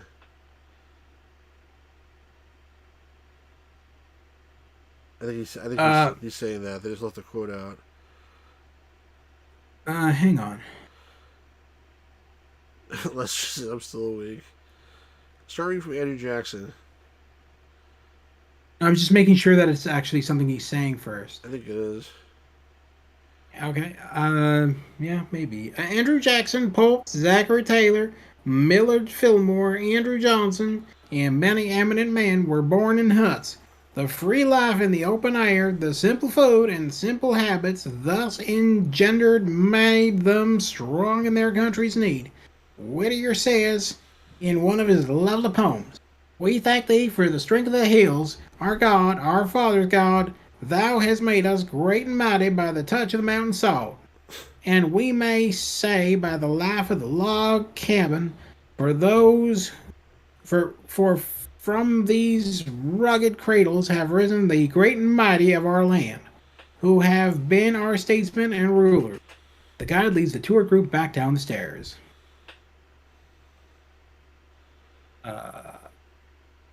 The sun disappears behind some clouds momentarily, offering respite from its rays. It's not the first time it's wrong. There should be an apostrophe there. Anyway. Teaching today. Yeah. Hey, Joseph. How's it going? Teaching. Yeah, I guess class is in session. It's the beginning of the school year now, so. Teaching the voice actor to not fall asleep on command.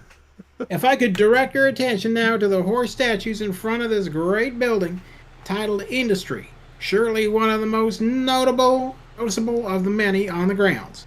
The guide gestures to the statues flanking the boat dock directly to the south. Look at that. It's very similar to the statue we saw before, is it not? Well, the statue before it was a cow. Now right. It's opposite the other one. The group consists of a sturdy son of toil, one hand clasping the long handle of an old-fashioned Celtic spade, the other resting on the collar of a gigantic horse, against which he leans, the guide explains. The sculptor has been careful not to idealize his subject too highly. The impression the ground leaves upon the mind is that of splendid reserved power. The horses of the sturdy Flanders breed, noted for endurance, every muscle is clearly brought out. The massive hooves rest upon the pedestal as though conscious of the immense weight of the animal they support.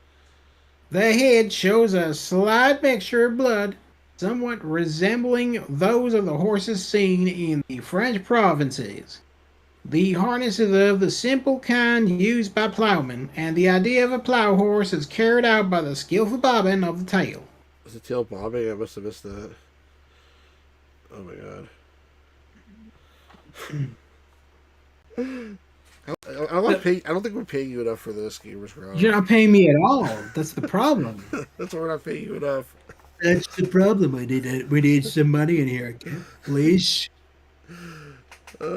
Tex Game Remake 2003. Yeah, I'd hate to see the original.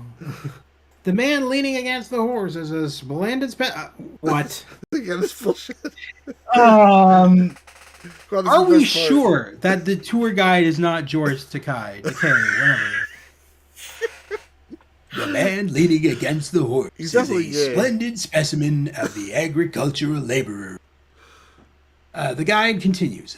Long-limbed and stalwart, his bare arms show the corded muscles of practiced strength, and his long, powerful limbs seem well fitted to carry.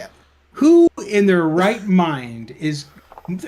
Who in this tour is more interested in the guy holding the horse than the actual? I know, it's so boring. This is the He's like stupidest fucking shoveling some horse shit. The guy. Look what he's doing. It's Look at the structure. Could you imagine just being in a tour and they're like, it's a giant statue of a horse, big muscular horse, and there's like this guy beside him, and the tour guide is like, look at the strong muscular arms of the man holding the horse. I know, it's ridiculous. It's The guy's literally just there shoveling some horse shit. Anyway. Fantastic. This makes the game all the more worthwhile. Yeah. Long-limbed and stalwart, his bare arms show the corded muscles. I feel like the guide is fondling the statue's arms while he talks. Sure he is. Yeah, guaranteed. Yeah, This is we paid for more than a guide. We paid for a guide with a sex show, apparently. Show the corded muscles and practice strength, and his long, powerful limbs seem well fitted to carry him over the rich furrows of the well-plowed field. But it is the face that holds one's attention. There is no stolid boor. This is no stolid boor. No slave of some callow lordling or country squire, but a man every inch of him.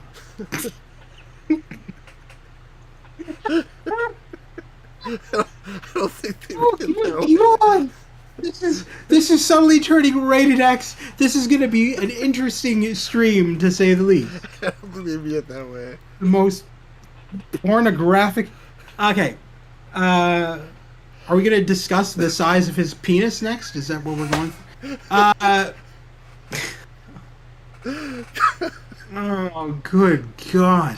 Keep going. I'm trying to remember where the fuck I was. Intelligent man at that. I'm a man every inch of it. An intelligent man at that, full of independence. His eye looks out from beneath his broad-brimmed hat as though challenging equality with the countless thousands who come to gaze on him.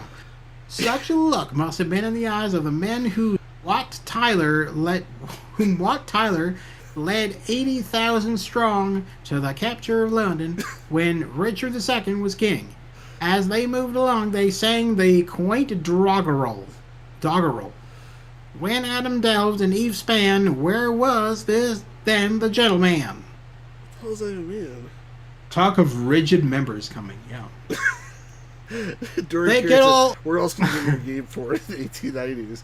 This is this guy's side job, probably. Terrific talk of penis on statues. 10 out of 10 game, okay. They could all understand that it had in it the germs of modern socialism, the death knell of the classes, the morning song of the masses. Prince Albert, Queen Victoria's royal spouse, wrote truly in one of his poems, now little known, "'Tis of the peasants, hardy stock, the race of giants are." Follow me, please, the guide says, and leads the tour to the south. I think we're going back. To the west, sorry, not the south. Yeah, we're going back.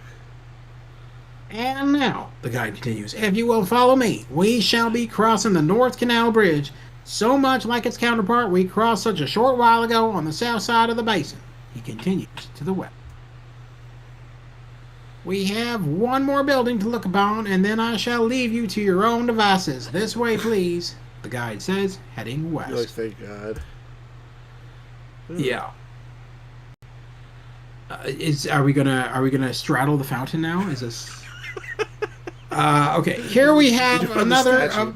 The statue. What? The rostral column is what you're talking about. Whatever. Here we have another of the electric fountains, quiet by day, but at night bursting forth into myriad jets of jeweled water, shot through with all of the colors of the rainbow. Now green as any emerald, now red as the burning heart of a ruby, then a delicate sapphire changing to the liquid yellow of the topaz, and again glistening with molten silver to change as with the touch of a magician. As with the touch of a magician? As with the touch of a magician, into the varied hues of the diamond.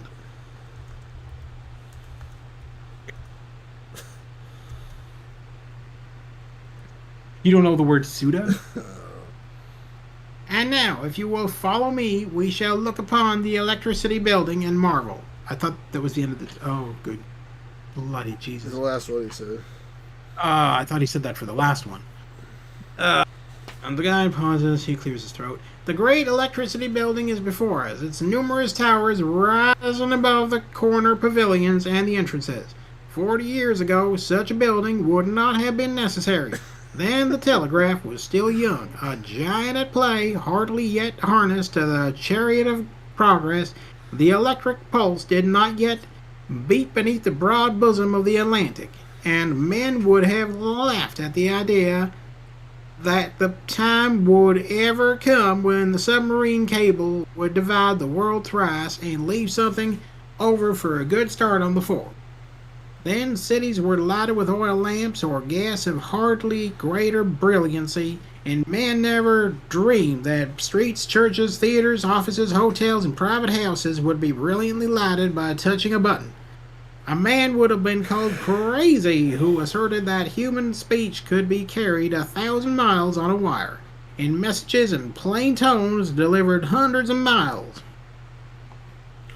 Truly the most erotic in the world's fair entertainment genre games. The Dirk here says he wants to be touched by a magician now. I can't do it. Sleep with tour guide? Where are your thoughts, Stu? Like What's going on here? This guy's just like turning me on so much that, you know. Right? He'll grope you like a statue.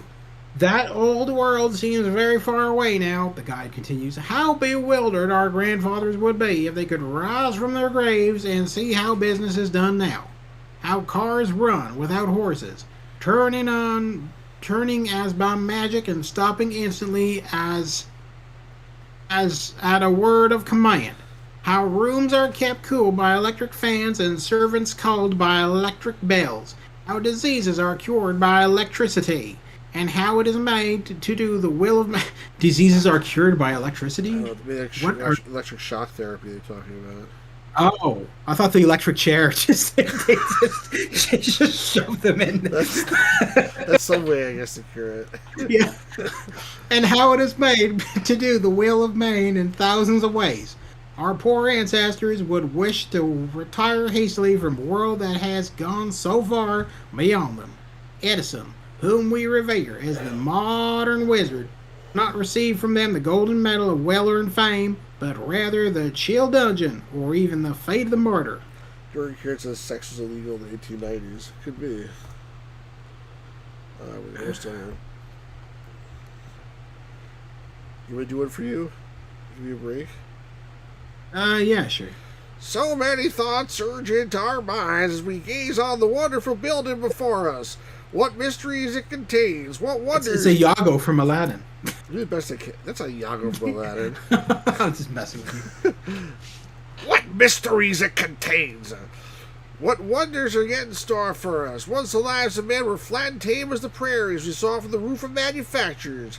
Now through this great age, as the building has sprung up from the level plain, our hopes for humanity are constantly upspringing, just like never mind. For we feel that God would have never given us his great power and charge if we did not love his people.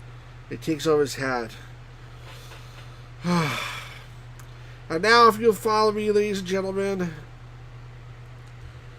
War without horses. What's next? Women voting, so he's asleep. That's just, when I stopped thinking this is a game, Wars is an American history documentary section. Yeah, that's what I'm saying. You gotta get into the spirit of it, is what I was telling him. Always asleep before. Oh. We read this already. This is where we started, I think. No, it's before we conclude our tour. So here we go. Since you were trying to do a Iago, let's channel Iago. One last sight is worthy of mention before we conclude the tour. And that is another building, monument, not sculpture, but the people who walk among this new city. No, I can't do that. Yeah, forget that. Just go back to this other guy. Yeah, I'm just messing. We are a motley crew, surely, who wander through this Elysium. The sturdy cowboy jostles the Russian nobleman, the sallow Turk shoulders the fair-haired Swede, the lithe American damsel walks side by side with the burly English soldier, and the soft-treading son of Japan finds himself pushed by the impatient Westerner. The French have The French have often been called the most polite nation in the world, but France must surrender the palm to America. There is no quarreling here. No. I should tell you that I didn't think your Iago was so good, but I'm in the minority because Dorian Cairns is like Gilbert Godfrey rose from the grave. Unless you says pretty good Iago. No, my Iago's a lot louder, but it's late at night. Got it. I don't want to. Yeah. I do Gilbert Godfrey as loud and obnoxious as he is, but when it's like fucking 1 in the morning, probably not, or whatever time it is. I think it's like around 1. Joseph says, time ago people had fun reading. Very retro, Stu. If we got a few, almost done with the tour. Where are we? 4 lines at the bottom. There is no quarreling. Oh, yes. No loud talking, no profanity, no rowdiness. All is peace, goodwill, and kindliness. No multitude on earth could be assembled elsewhere with so little friction as here. I would try to kill the tour guide now, but it would be really poetic. But well, know we can't do it. You could. I've done Iago on my channel properly. It's a really loud, obnoxious voice. I can't do it late at night. Oh, Jesus Christ. Are we done? Okay. Ladies and gentlemen, that concludes our tour of the Court of Honor. I hope you found it an hour well spent. Was it an actual hour? Because it felt like an actual hour. In real life, I think it was like more than an hour. Right. You found it an hour well spent. There is far more to see. The interiors of the building we looked upon for starters. The end to the south, past agriculture, another group of buildings where you can find ethnographic exhibits. The largest cannon ever made, from the Krupp family business of Germany, and a replica of the convent where... What? I'm just typing. I'm reading what you're typing. Ask tour guide about his cannon. Oh, yes. It's the largest cannon ever made. Yes. His cannon is probably pretty small, which is why he was groping the statues of men. Taking his historic voyage to the north, wonder upon wonder awaits, with grand exposition buildings dedicated to transportation, horticulture, fine arts, and more. Far to the north, you should find and visit the building erected by your home state.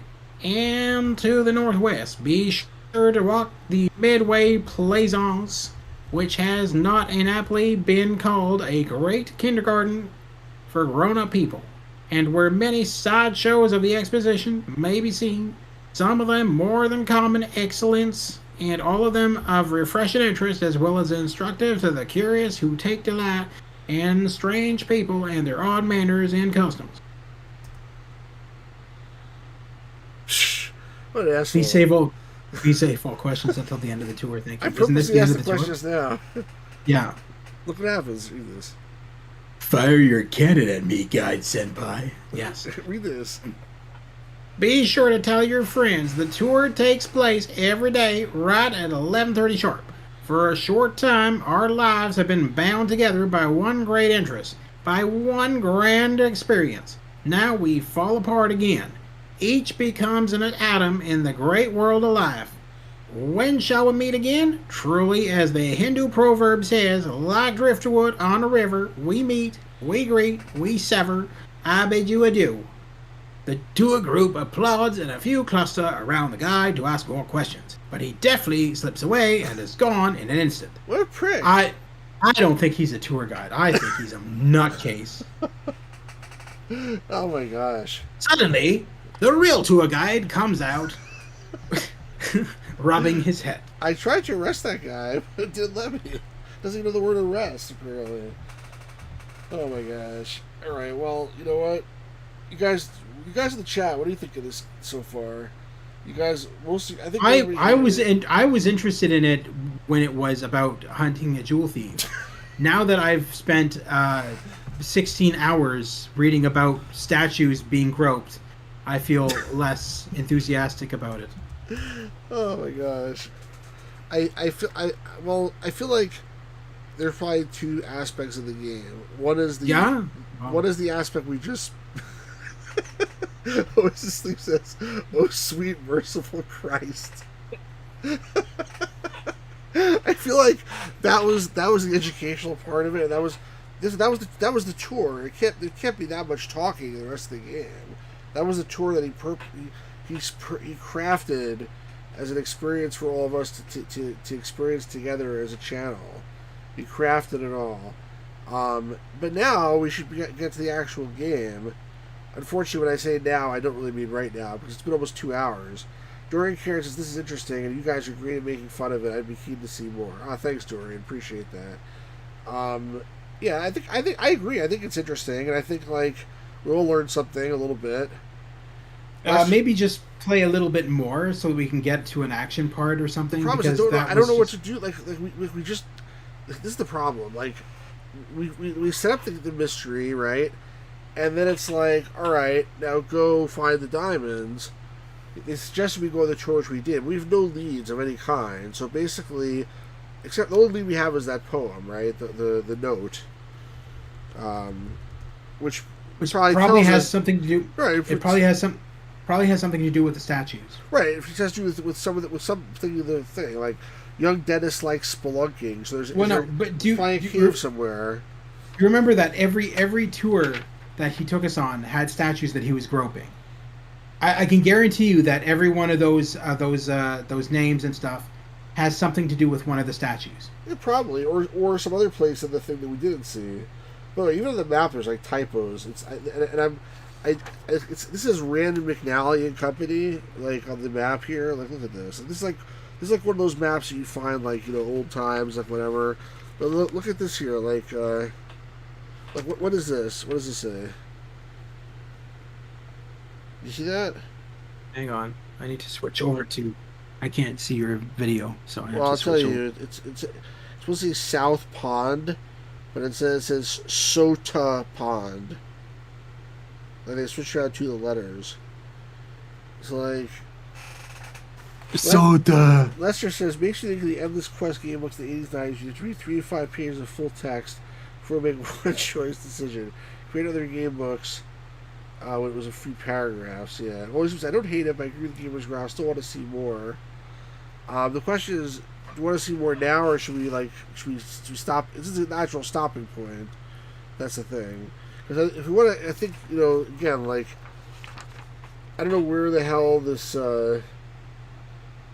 Like spelunking, it says here. So there's the mines, probably. There's an exhibit called the mines. So probably if you go in there, I would think that's where caves maybe are. But who knows? Maybe there's something else that I'm not seeing. There's, I don't know what. The mine sounds like a good place for it. And there's like Fear Ida likes to swim. So it's probably like one of the fountains or something that we saw, but attempt the hands of fate. So there's probably something like one of the stashes we saw that has something to do with, you know, maybe the one person holding up their 2 arms or something. Bullish Adam stays outdoors. So maybe it's like by the cow statue or something, or by a bull statue. You know what I mean? Like it's probably like one of these things. Like, was there a bull statue? Just for the heck of it, I'm curious now. If I go east,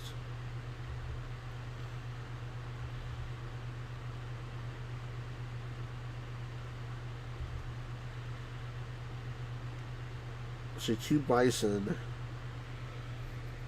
What was it? What did it say on the note? A bull. And on the other side, there was. Let me look at the cows or whatever. Here's 2 polar bears and 2 grizzly bears. So none of them are bulls.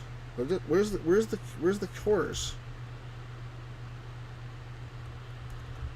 The horse is like over here.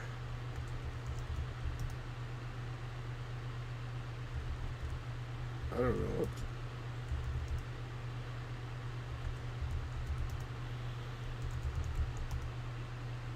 So we have to like go searching around this. There's a lot of crap here. It's not like we'll find anything right away, but theoretically we find the clues we can do it. I just think we should save it for the next stream when we're like, or the next time we try to play this game when we're like more fresh, you know. and we're ready to do this stuff as opposed Yeah, to... I'm the same way. Always asleep. I didn't retain anything for the tour either, and I was the one reading the damn thing. I retained stuff. I had the map, but like I retained that there was like some statues, and there was a guy like humping some like cows and bulls or horses or something.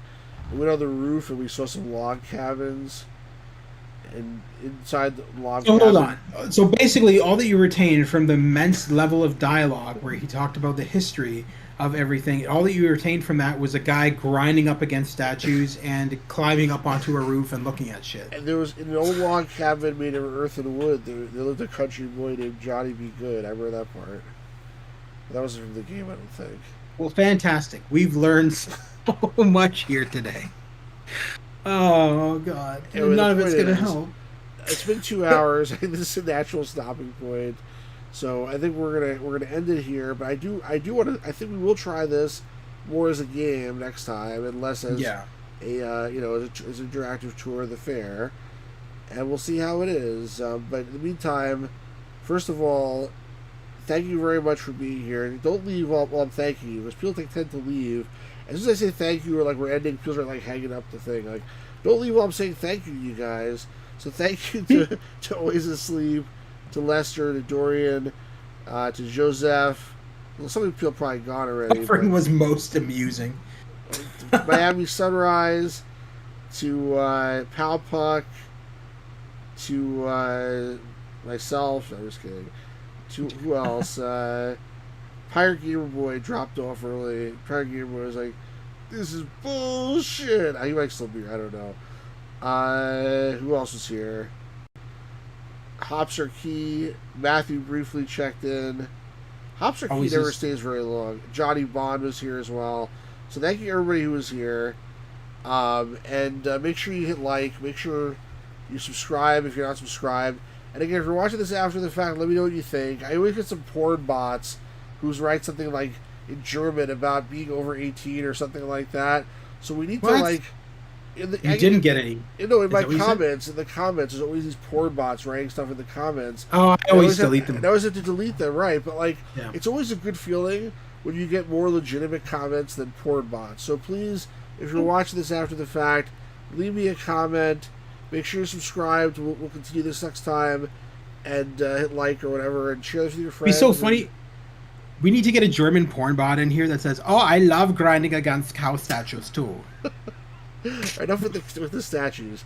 And thank you very much to the Gamers Grotto, Jeremy from the Gamers Grotto, for being such a good sport and doing all the voices. Dorian says thank you to the stream guys. Your suffering was most amusing. Lester says thank you guys for collaborating on the stream.